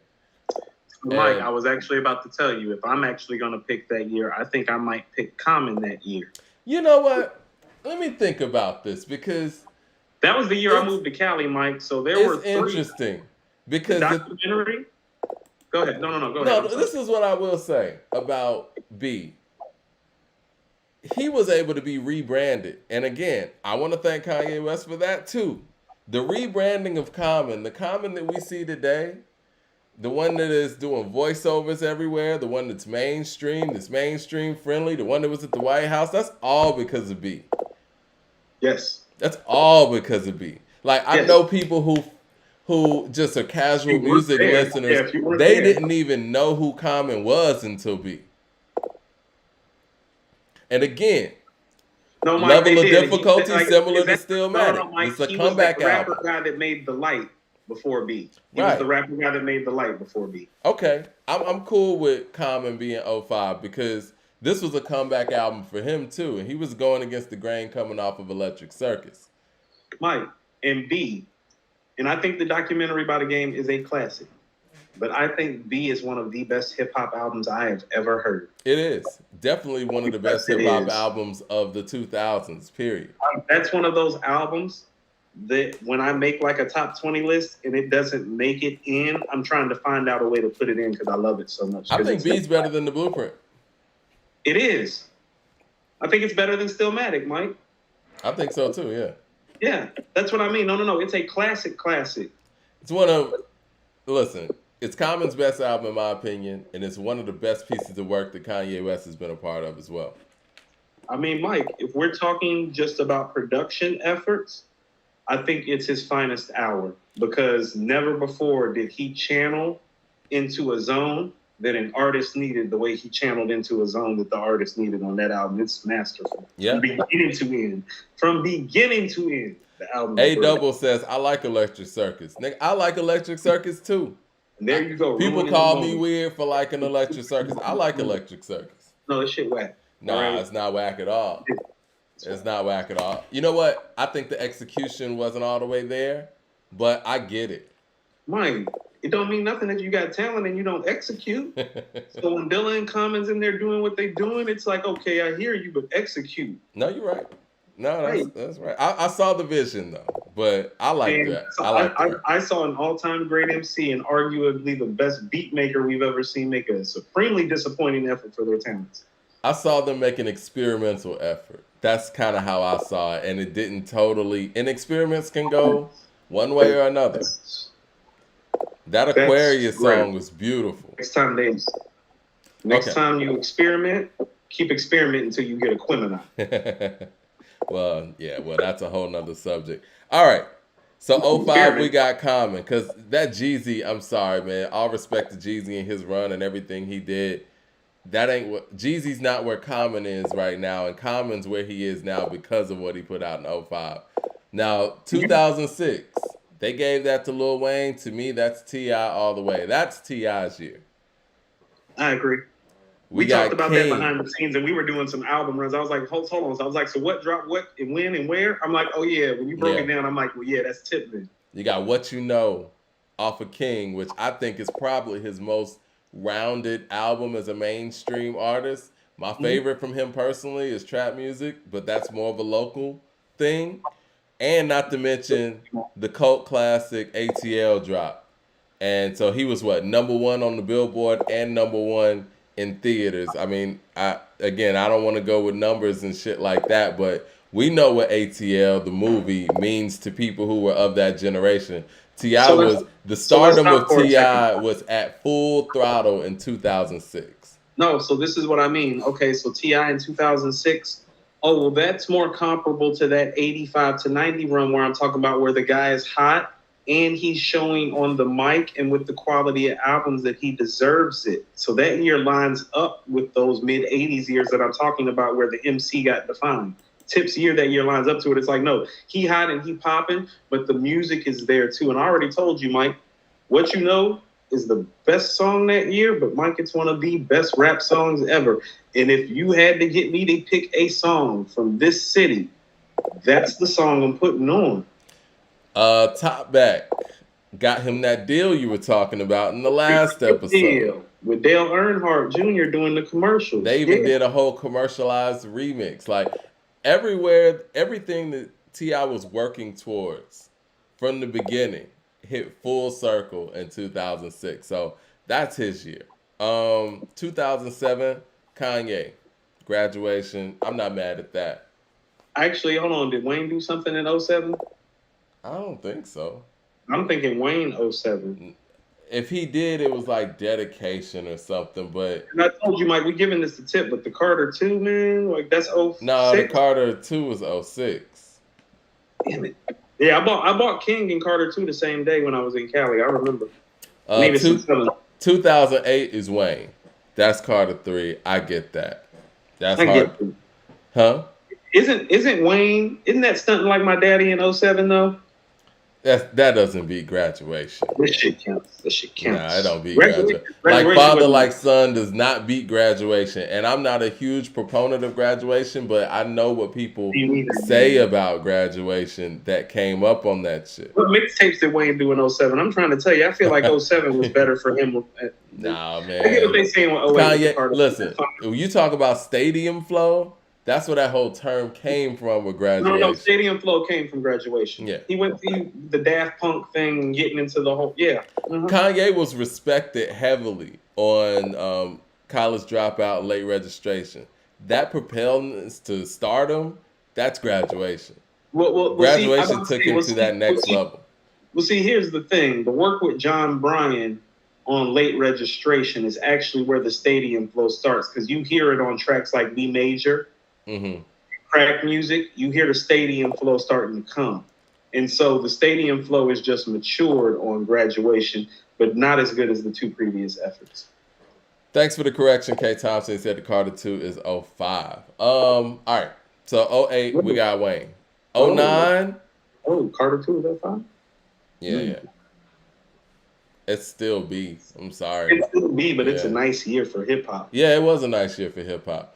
09. They gave that one to Jay-Z for the Blueprint 3. Well, they have to, because they had no business giving him 99 and 01. I'm cool with Jay having the Blueprint 3, 09. Oh, he gotta be in here somewhere too. 2010, they gave that one to Kanye West, My Beautiful Dark Twisted Fantasy. I'm more of a fan of that than the 2008 Notion. That was his year. That's the year. Oh, it was his year. That's 2011. This one's Drake? Problematic for me. That Drake probably? They gave that to Drake, but Section 80 is 2011, man. Section 80 was a problem. Section 80 was a problem. I'm sorry. I'm going Section 80 over Take Care any day. And, honestly, let's be real. A$AP Rocky dropped. He dropped Live Love A$AP. Mike, A$AP actually may deserve the nod here over both of them, because Kendrick isn't. How about this, Mike? If I went out to Cali maybe like 6 months after Section 80 dropped. Oh, he king. Yeah. They were crowning this man at that point. He king. This is before Good Kid, Mad City. He king. But that was just when I was in Cali. I don't know how that plays, but I know A$AP that year. Oh, A$AP was everywhere. Yeah. I'm giving that to Kendrick Section 80, but I feel you with the A$AP thing. It's definitely not Drake. I might lean on A$AP on that one, actually. I'm not mad at that. Because Kendrick is getting Good Kid, Mad City. So we'll see. In 2012, they gave it to Drake, and that's Good Kid, Mad City year. But we won't be doing that. I don't understand that. We won't be doing that. I don't understand that. No. That's not credible at all. I understand. I don't understand that at all. What did Drake even drop in 2012? Is that a misprint or something? No. That's how this machine works. Come on now. But understand, this machine works. Yeah, that's not the reality. And so, like I said, people are going to sit here and look at this full list, 5-10 years from now and think that Drake somehow was the best rapper alive in 2012 when Good Kid, Mad City came out. So, Mike, timing matters. We're not doing that. No, Mike, so timing matters. And this is what I'm saying. The MCs that got back-to-back years right now are Ice Cube and Kendrick. Mm-hmm. Top 10-ish, but not in most people's top 5. You get what I'm saying? I see what you're saying. The next year is going to be the one that's kind of interesting to me. That's 2013. Now, they gave that to Kendrick somehow, and like I said, I don't know if this is a misprint or whatever, but that's when Drake dropped Nothing Was the Same. That's when Pusha T dropped My Name Is My Name, and J. Cole dropped Born Sinner. What say you? That's a low year. Because My Name Is My Name was probably like my favorite project that year, but I thought that album was just really dope. I didn't think that it was like classic. I'm a Push fan. This is what I'll say, man. I want to ask the people, what album did y'all think was better? Nothing Was the Same or Born Sinner? Because I think that's what it's between. Right. Like, what's the better album? Drake, Nothing Was the Same, or J. Cole, Born Sinner? I do think Nothing Was the Same is probably Drake's best album, and not counting, like, you know, If You're Reading This Is Too Late, which is considered to be a mixtape. Still his best work. I think it's his best work, but, you know, I think that it doesn't get acknowledged because of the whole ghostwriting thing. Still his best piece of work. Yeah. People are saying Nothing Was the Same. Okay. Born Sinner. Not a fan of the year. Loaded. Mike, Rock Marciano, huh? Mike, years like this, these were the down years where I was like, hip hop is just like, it's like, I don't know. It's like whatever, yeah. I was like, I don't know what we're doing right now. Yeah. Okay, well, let's skip this year. We can go back. 2014, they gave that one to Nicki. I think Forest Hill Drive is the year. I think J. Cole gets that with Forest Hill Drive 2014. I'm with that. I'm totally with that. Yeah. And I'm okay with giving Drake the previous year. And, you know, J. Cole gets 14. I'm cool with that too, because Forest Hills Drive is a masterpiece and is a large step up from Born Sinner in my estimation. Yeah, I agree. 2015, they gave that to Drake, but To Pimp a Butterfly came out that year. Butterfly, so that's Kendrick. 2016, they gave that to Chance the Rapper. Man, there has to be better options. I was thinking Future, Mike. How did Future do in 2016, Mike? What Future look like in 2016? What we got? Is that oh God, is that the Purple Rain? Is Purple Rain? Nah, that's EVOL. What was that? How did he say it? I don't know if that was. We got Malibu from I give it to Malibu from Anderson .Paak over that. You got Travis Scott, Birds in the Trap singing Brian McKnight. We got Blank Face by Schoolboy Q. There we go, Mike. There we go, right. Oh, there we go. I knew there was some other shit in there. We got Blank Face by Schoolboy Q in 2016. Still Brazy by YG. No, Mike, Blank Face. Blank Face, is that where you're going? We got Savage Mode by 21 Savage. Honorable mention, but still. Yeah, I think that's Blank Face. Still Blank Face. Shout out to Schoolboy Q, man. Schoolboy Q needs more props. Hey, Mike, Blank Face, like the start of Blank Face, oh, that's as good as any. Mike, it starts off very Alfredo-like. I mean that in the highest order. Yeah, Mike, that part with Ye.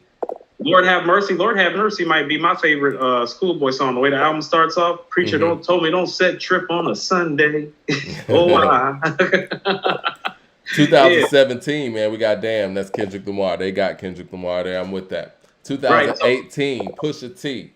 Can we stop for a second with the Kendrick thing? Definitely.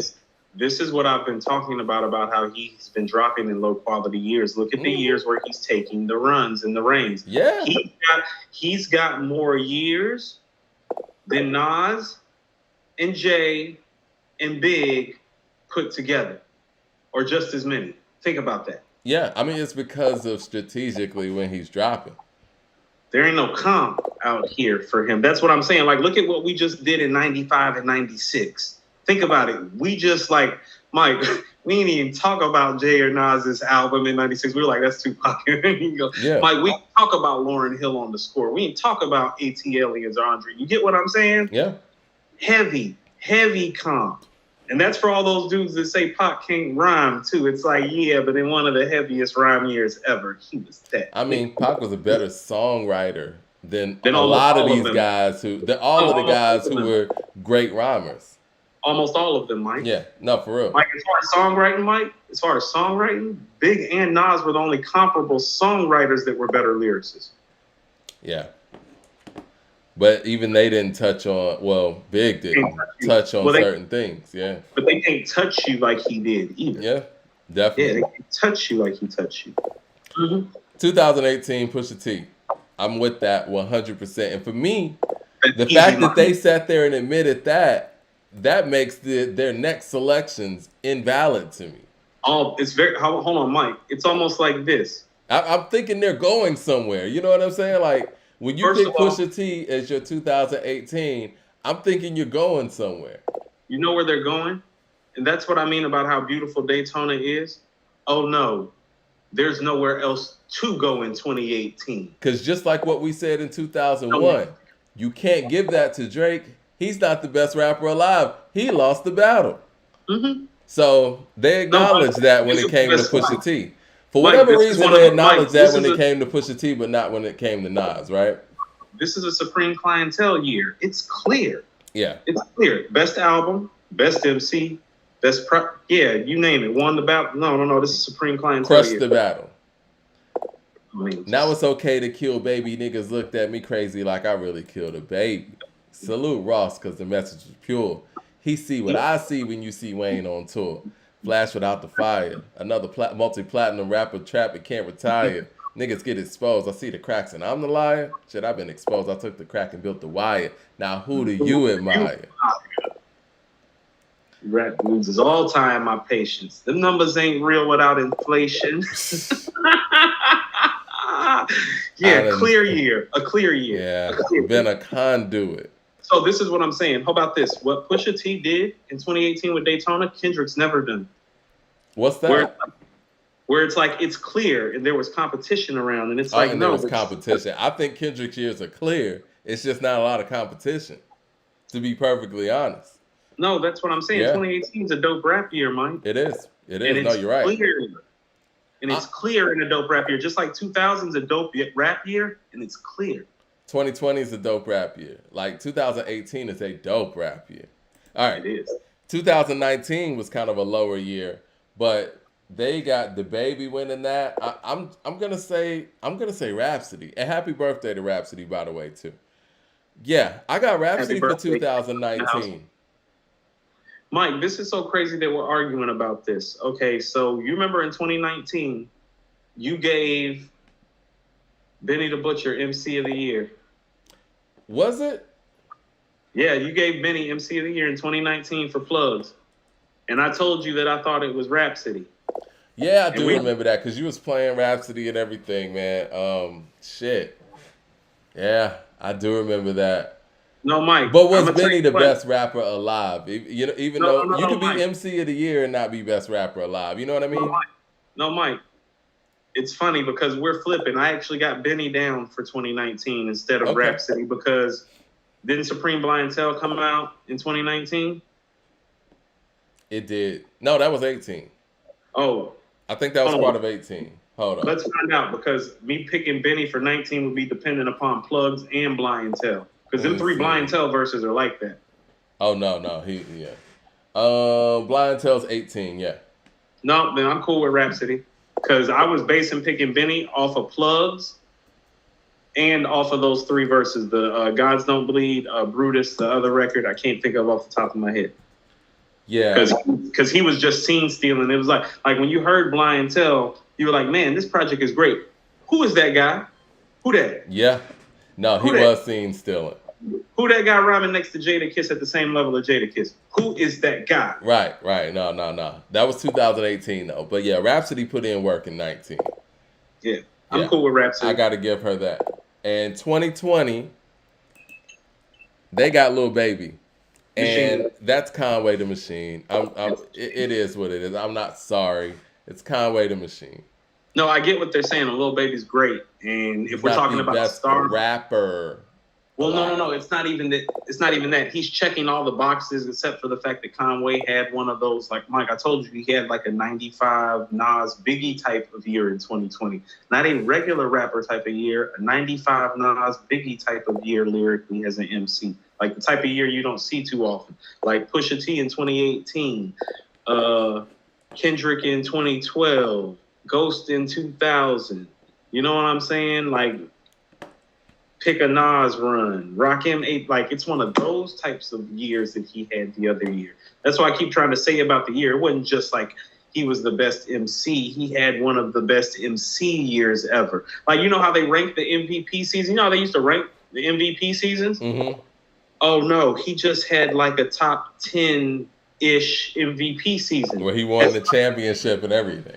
Right, like as in the other guys on that list are named Rakim, Nas, Jay-Z, Big, Tupac. Like, you get what I'm saying? Like, not even Pac lyrically, actually, if we just talking and breaking it down on the lyrical level. You get what I'm saying? He had one of those runs, Mike. All right, and this brings us to 2021, where Tyler, the Creator, gets Best Rapper Alive. I honestly, to be perfectly honest with you, bro, I think this is the most ridiculous one of all of them.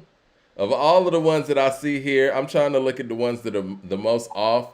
Clearly, I don't agree with the run being over DMC in some of those years like that. The other one that's odd too is the Drake in 2012 over Kendrick in the Good Kid, Mad City year. That's kind of odd, but this one right here, I think is probably the most off.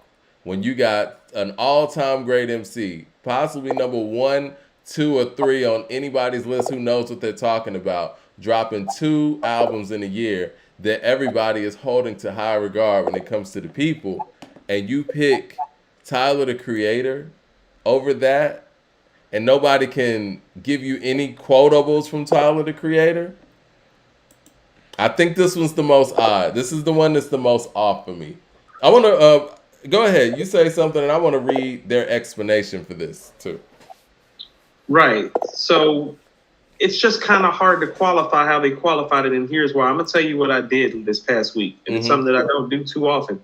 I went back and listened to an album I didn't feel like listening to from one of my favorite artists. I went and listened to King's Disease 1. Okay? King's Disease 1 don't have shit on King's Disease 2 or Magic. No, it doesn't. And when you listen to King's Disease 1, and it reads exactly like I told you it reads, Mike, really, it's a lot of singles and doubles with about 2 or 3 home runs on it. When you get the King's Disease 2, it's like doubles and triples with about 5 or 6 home runs. Mike. I think King's Disease 1 was a warm-up. And I think that the reason why the mainstream got behind King's Disease 1 so much, I don't think that they knew that these guys had more coming. They thought this was going to be a one-off. No, you're absolutely right about all that. Because when you go back and listen to King's Disease 1, it sounds like it should be rated closer to Life is Good. Mm-hmm. This stuff that he just made is so far beyond Life is Good, Mike. Oh, it is. Like, it deserves to be mentioned with Stillmatic and the Lost Tapes. Yeah. And it's written. I was listening to Magic today. It's very Lost Tapes-ish. I told you, Mike, it's the kid that wrote Illmatic in Lost Tapes mode. Yeah. Yeah, it's the guy who wrote Illmatic. Like that guy is there. And he still exists, but he's in Lost Tapes mode. So, like, he just spitting fire out at you about everything that's on his mind. And so it's a beautiful moment. And so the fact that they missed that moment, because, Mike, the biggest thing that I heard was the gap between King's Disease 1 and what they just did last year. It's a gap even between what they just did and what they did the year before that created all this buzz. And Magic was icing on the cake. Like, he was the best rapper alive for 2021. Just off of King's Disease 2 alone. The best rapper alive alone. right now, Mike. Nas is the best rapper alive right now. 48-year-old guy is the best rapper alive. Let me read a little bit of their explanation on why Complex gave Tyler, the Creator, this. All right, so Complex says Tyler the Creator didn't become the best rapper alive overnight. No. He's not on this list because of a debut album that immediately took over the charts, a viral craze, or trendy sound. Instead, Tyler played the long game, and after a decade has put in the groundwork, and he became the best rapper of the year on his own terms. To understand the year that Tyler had in 2021, you have to remember how his career started back in 2011. His breakout single Yonkers was going viral. You know what? I want to stop there. I feel like they're describing what I feel like he really had, and I think we said this in a previous show. He had a breakout year. Right. That's what they're describing. They're describing somebody that's been around, who's been consistent, and then finally hit a group of people that he normally doesn't hit with the help of DJ Drama. But that's a breakout year. That's why I keep bringing up that he's 3 for 3, because if you've been paying attention, these last 3 projects have been getting consecutively better, and he deserves, like, it's hard for, how about this? Like, he's got money. I like Igor. He doesn't, I like Igor, but it's not better than Call Me If You Get Lost. It's not a rap album, though. You know what I mean? I dig Igor. It's cool. I dig it. It's not Call Me If You Get Lost, though. But in my opinion, he's gotten better with each successive effort. And he deserves to be commended for that. Flower Boy's good too. No, Flower Boy's the start of this. Flower Boy, Igor, and then this. That's where it starts for me in terms of him making quality, dope shit. Like where it's like, no, that's dope, that's dope, that's dope. But this is what I keep saying. We're comparing what Nas just did to what he did early in his career, which for most of us, we consider to be arguably some of the best MCing we've ever heard. So if he's doing stuff that's comparable to what he did early on, that's some of the best MCing that we've ever heard, what does that make what's going on now? Exactly.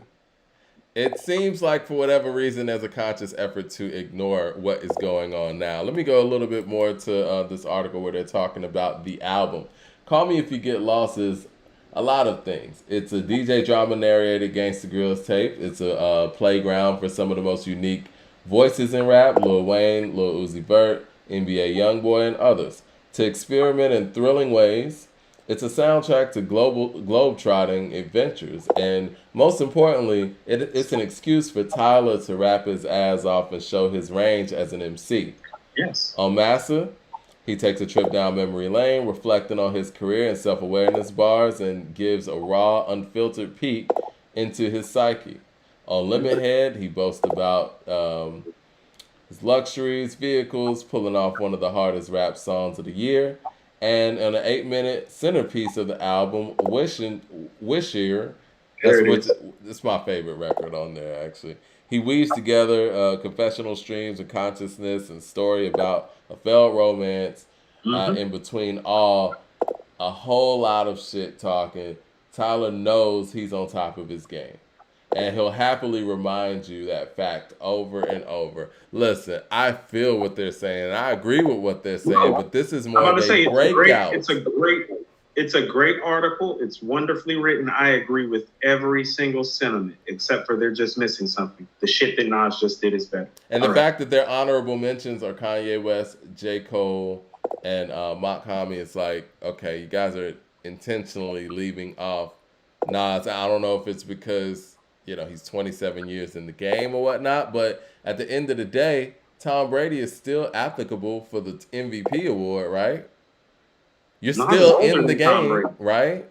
Mm-hmm. No, Mike. I mean, it's another blatant oversight. I'm not mad at them for picking Tyler. It's just like, did y'all just see what just happened?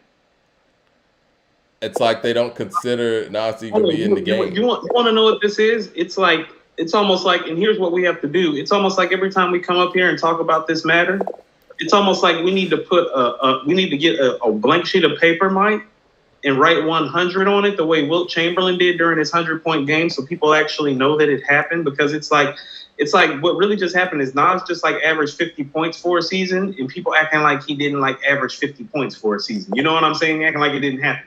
I mean, it's like, again, you see how he just averaged 50 points for the year. It's like, no, people don't do that. It's happened like once. Did Complex even review Magic? Because I know a lot of these publications aren't reviewing Magic because, like you said, they're trying to act like it didn't happen. Mike, there's a war going on outside. No man is safe from.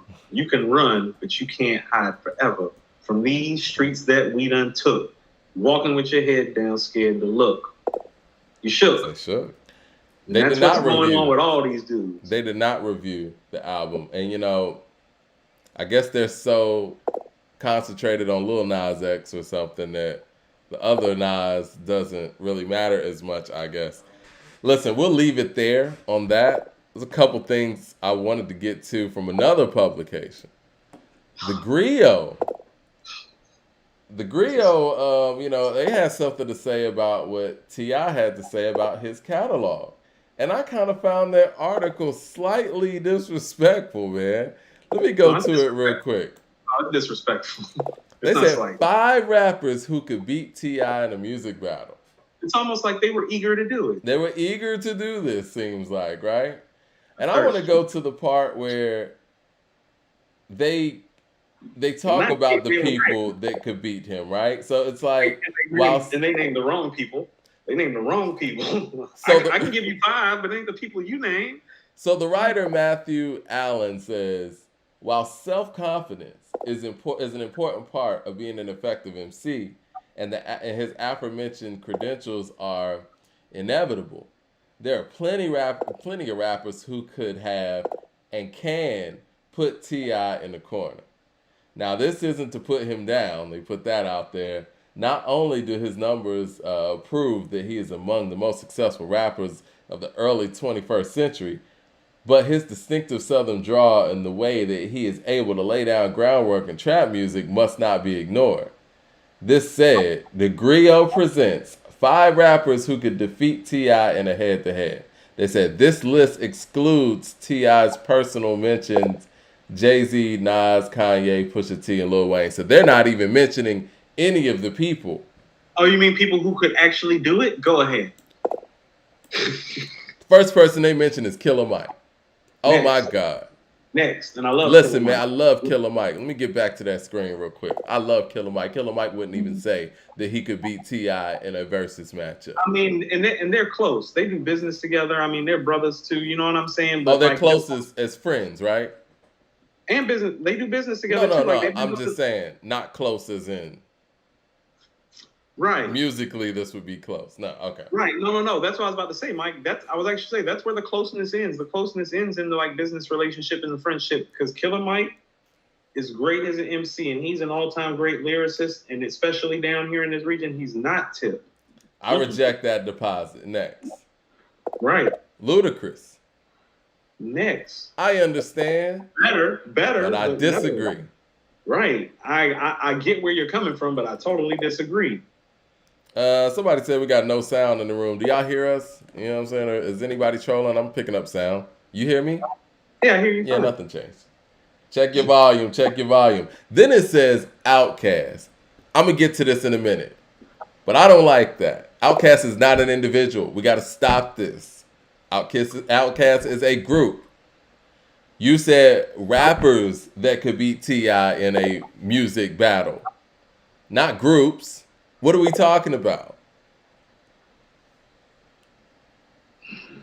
Fonte from Little Brother.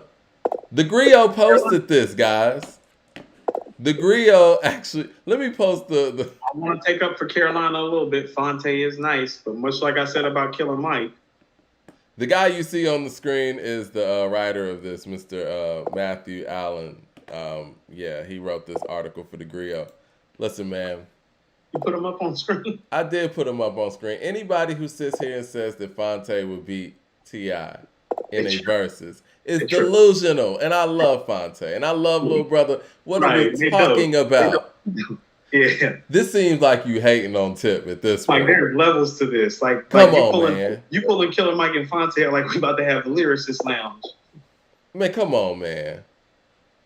Look, I know we're about to do our versus battle on next Friday with the good people over at Rap Roundtable. Y'all got to join us at 7 o'clock. But I would love to invite Mr. Matthew Allen from the Griot to pull out 20 Fonte songs against my 20 Ti songs. Let's do this. Like he can pull out 20 songs from any of the guys he just named. Fonte, man, I love Fonte. I don't want to go any further because it'll sound like I'm being disparaging. I'm not.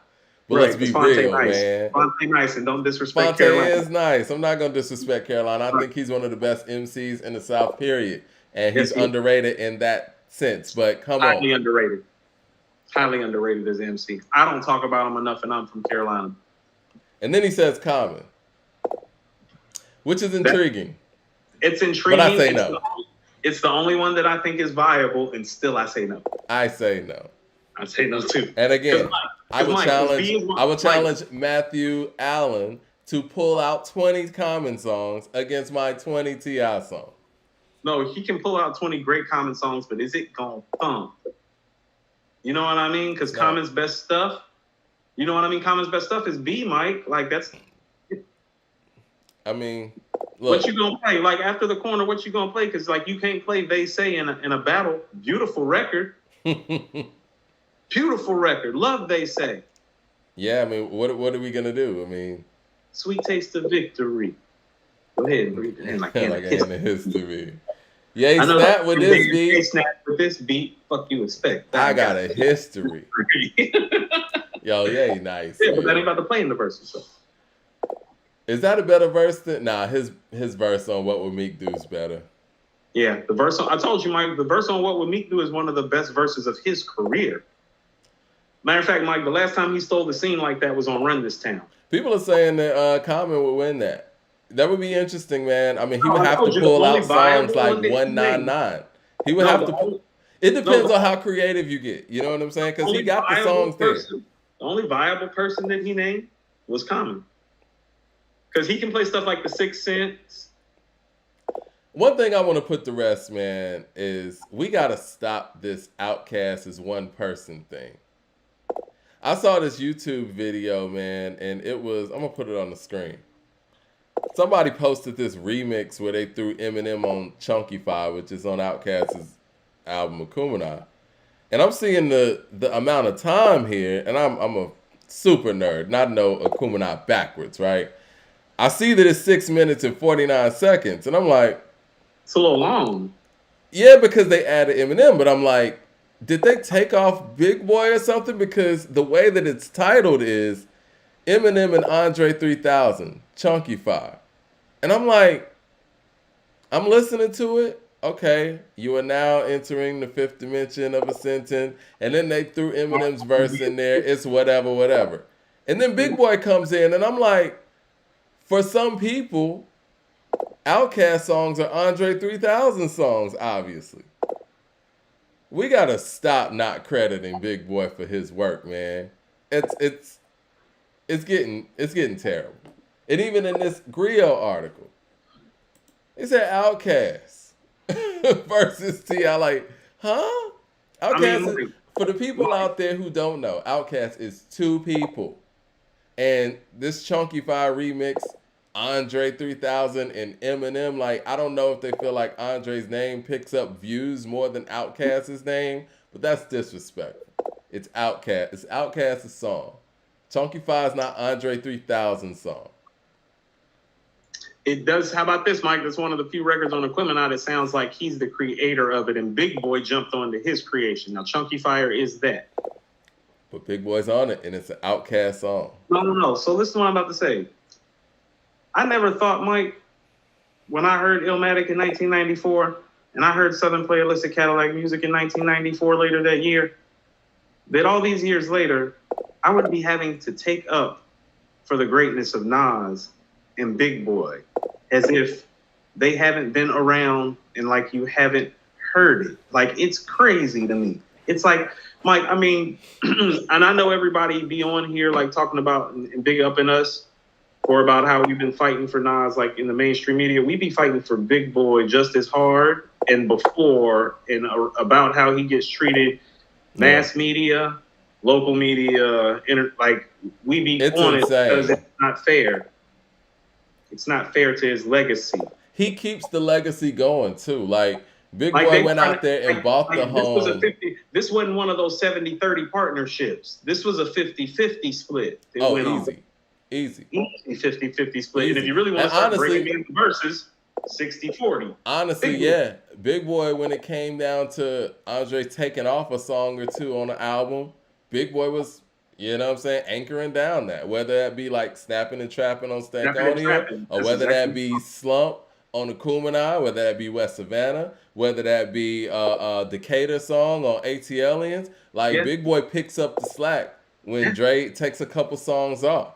You know what I'm Yeah. saying? Like, so this whole notion, like Dre is 70% of the group or whatever people think, we got to cut that out, man. And I No, appreciate the fact that Big Boy keeps the Dungeon family and Outkast's legacy alive. I mean, he even bought the home that, you know, they all used to meet at, revitalized it and everything. Like, it's a tourist attraction now. Yeah, it's an Airbnb now. You can go stay in the dungeon on Airbnb now. Yeah. Well, they did it for a short time. I don't think you could do that now. I don't want to false advertise for people, but Oh, really? They stopped that? they were doing it for a promotion, kind of like, you know, the Fresh Prince house was doing, where it was like select dates and stuff like that. But yeah, I mean, but the fact that he went in there and bought the property and kept it and, you know, did what he needed to do with it, he's keeping their legacy alive. And what does he get in appreciation for that? To act like he's not even in the group? Shit is wild, man. I mean, Mike, if you really want to look at it, he's actually class personified, and I'm gonna tell you why. Because for all the disrespect, you ever heard him talk disrespectfully? Exactly. He better than me. Oh no, Mike, he better than both of us. He better than me. Because I wouldn't sit there and allow people to continuously. Right. He's been a class act, a torch bearer the entire time. That's why I say every time he drops an album, if nowhere else in this city, oh, you need to play that shit all day. Like, that's who he is. That's Big Boy. That's one half of Outkast. Exactly. You know, and again, individually, if we want to, you know, say their names individually and all that, but we're not going to sit here and post Outkast songs and just put Andre's name on the shit. Like, that's not cool. No, it's not cool. That's disrespectful. Big Boy. Big Boy built the whole legacy. Mike, I keep telling you, if you go back and listen to their hit records, it sounds like he is the author of more of those records. Yeah. I feel like Stylistically, their hit records sound more like Big Boy. Elevator's hook sounds more like a Big Boy hook than it does Andre. Big Boy hook. Me and you, yo mama and yo. Mike, that's what I'm saying. ATLians. Hush that fuss. Everybody move to the back of the bus. That sounds like Big Boy. With us, we the type of people make the club get crunk. That's not Dre. Is that Dre? Art of storytelling, that sounds like Big Boy too. It's like that now? Yeah. You better go get the hump about your back now. Sound like Big Boy and Sleepy. Cats off in the lag now. Right. The song ATLians, throw your hands in the air. That sounds like Fish and Grits and all the pimp shit. Yeah, that's Big Boy. Think about it, because Drake come into my oral illustration, feel like clitoral stimulation to the gender. It's like, oh, you jumped in. Yeah, he jumped in on some other shit. The verse is brilliant, but you jumped in. Now, I'll give...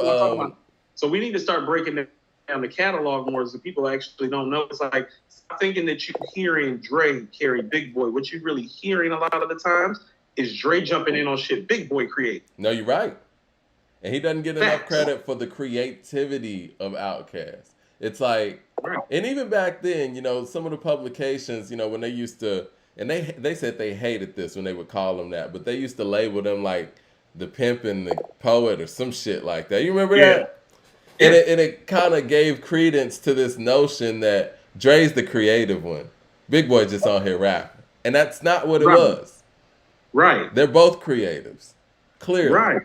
No, I get it, because you got to do your marketing and branding. And Big Boy, to quote the record, he just specializes in street talk more than Dre after the first album. You don't get no street talk from Dre after the first album. None. No. But Big Boy kept that part of it alive because he knew that it was essential to the group. So he made sure that even though he stayed enough to stay on Dre's wave, he made sure that he always gave the street something. That's what West Savannah is. That's what Slump is. But that's the balance that made Outkast not go too far too early, where people would just stop fucking with them all around. You know what I mean? Like, that foundation that Big Boy was able to keep alive from Outkast is what kept them having the hardcore fan base that they had for each album, even when they went to outer space. Hey, Mike, you know how So Fresh, So Clean sounds like Dre just jumped in on the verse and added something? It's because he did. That was Big Boy record. Yeah. All right. Now, I mean, I don't know if you saw that Organized Noise documentary where they said, Dre said he wasn't going to jump on the song until they put a bass line on there. See what I'm saying? So it was already done, yeah. The record was done. Yeah. Yeah. And Big Boy got a great ear for music. You want to know the dopest thing that I heard? He was sitting down with Dre when he was making The Love Below, and Dre played She Lives in My Lap, and he's like, that's the record. It is. Big Boy said that to Dre, and if you go back, Mike, that's the record. That record is held up better than every record on that album. Well, it was supposed to be the first single. Supposed to be the first single. And the label decided on Hey Y'all, but yeah.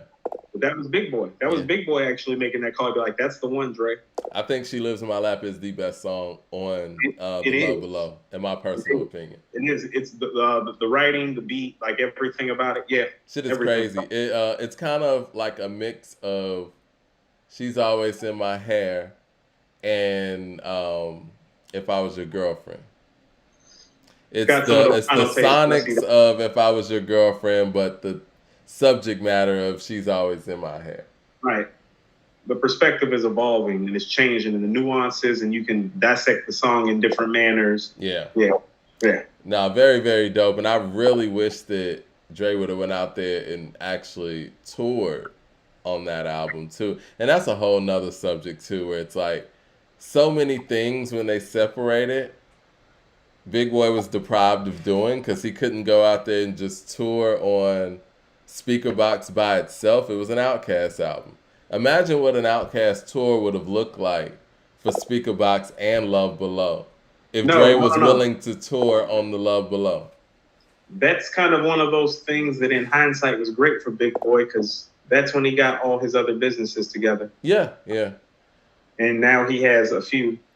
And so I think Big Boy kind of, he'll never say this, but it seems like to kind of piggyback on that, it's kind of like what Dame said about Jay when he was like, Jay was talking all that, he was going to retire after the first album. Dame said he knew at that moment he needed to have all kind of businesses going on because he didn't want to depend on whether this guy wanted to rap or not.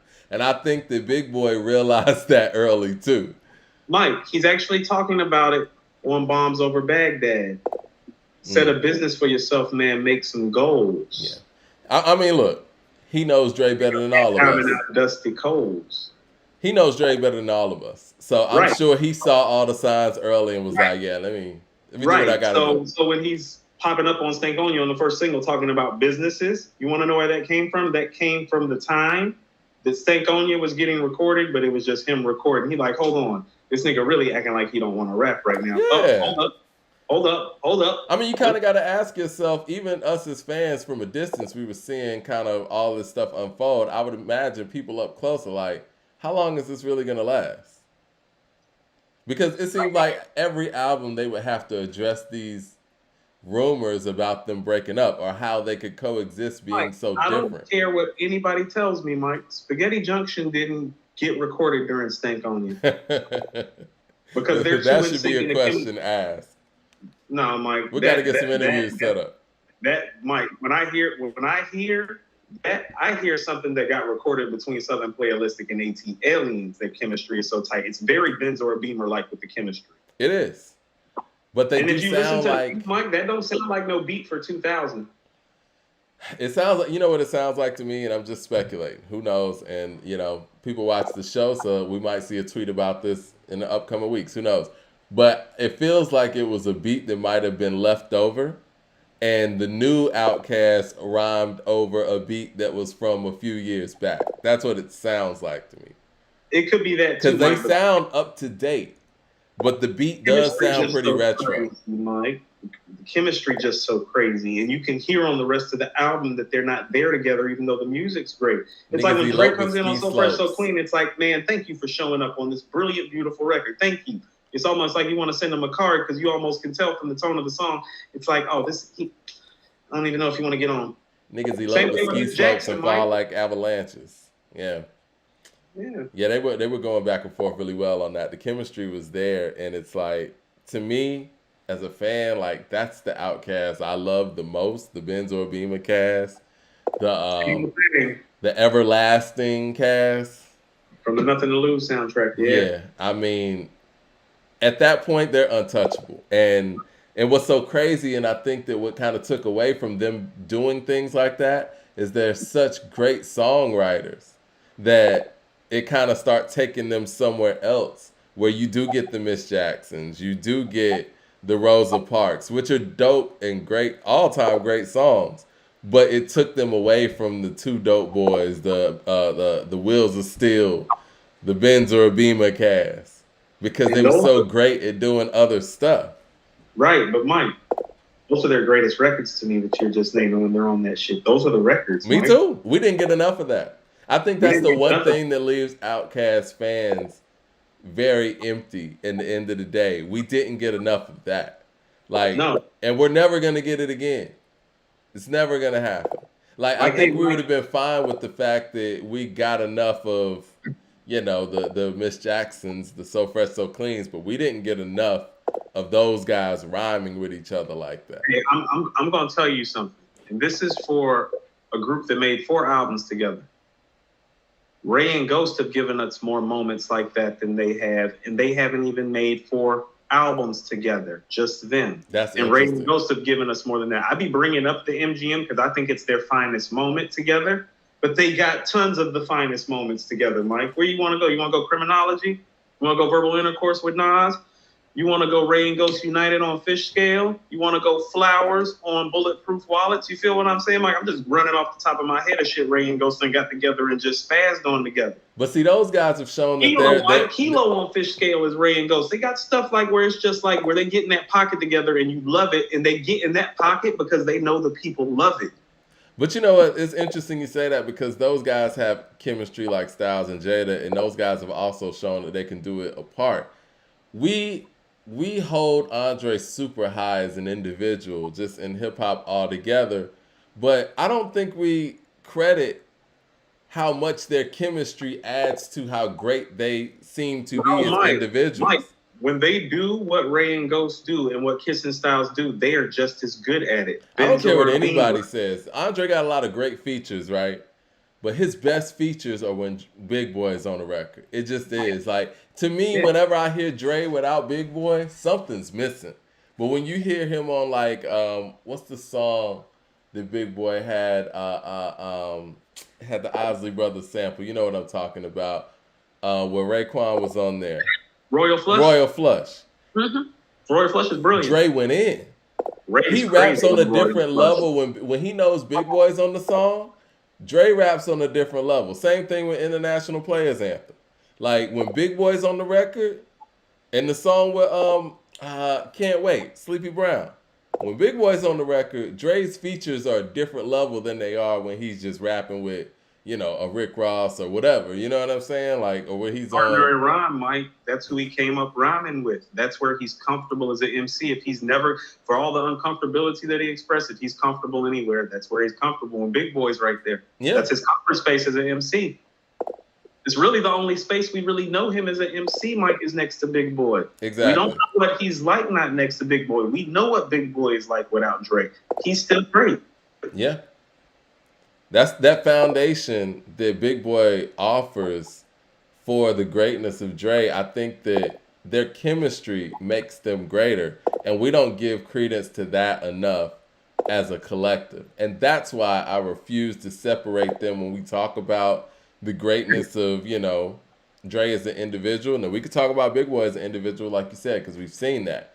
But I think that people really understate how much Big Boy adds to Dre on the record. Go listen to Benz or Beamer, Two Dope Boys, Wheels of Steel, and Ain't No Thing. Yeah. They got chemistry as good as anybody who's ever done it on the mic. Yep. All right, well, I know we got to get up out of here, man. We like 2 hours strong in here. I want everybody to know, since people have been asking, we are going to be doing the mock verses with Rap Roundtable next week.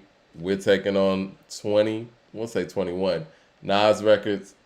Rap Roundtable is going to be taking on 21 Jay-Z Records, and we're going to be going live here on this According to Hip Hop YouTube channel. next Friday at 7 o'clock. And you guys are going to be the people that are going to be picking the winners of each round. So I'm looking forward to it. Should be a fun time. I know y'all been asking for it for the past couple of weeks. Rap Roundtable says people have been hitting them on their Twitter and everything asking about it, but that's what it is. Unbiased when you do this. Uncompromising bias. Right. Unbiased. Be unbiased, because if they pick a record, like, how about this, Mike? There are some J records I'm afraid of. Like, I'm afraid if they drop the Evils, because it's hard to beat. And if it beats a great Nas record, it's like, that's what it is.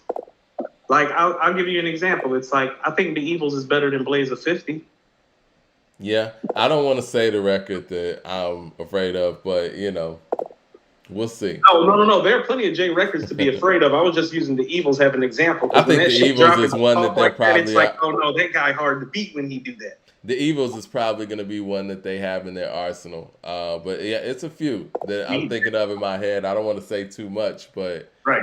Already said. Yeah, I don't want to give people the sauce like that. But, yeah, it should be good. It should be really fun. Like I said, we pick 20 each. I think it'd be beneficial for us to pick a extra song so that if there is a 10-10 tie somehow, we'll have that one song that's a tiebreaker, and the people will be able to choose on that. So I want to find the best way to quantify some of these wins, man. But, you know, we'll go through the comment section like we normally do, and we can get a general consensus.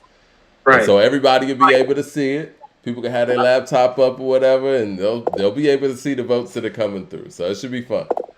I mean, Mike, I only brought up the Evils because it's like, if you're making a list of 20 Jay-Z songs and the Evils doesn't fall somewhere in the 20 songs, I don't know what to say. I could do it. I could. He got a big catalog, so we'll see. He don't got 20 songs better than the Evils. He don't got 10 songs better than the Evils. It's one of his personal favorites. I've heard Jay talk about that over and over. You know, it's funny. Cool, bro, to be perfectly honest, man, it's really funny. On the turn of kidnapping his baby mother, yeah.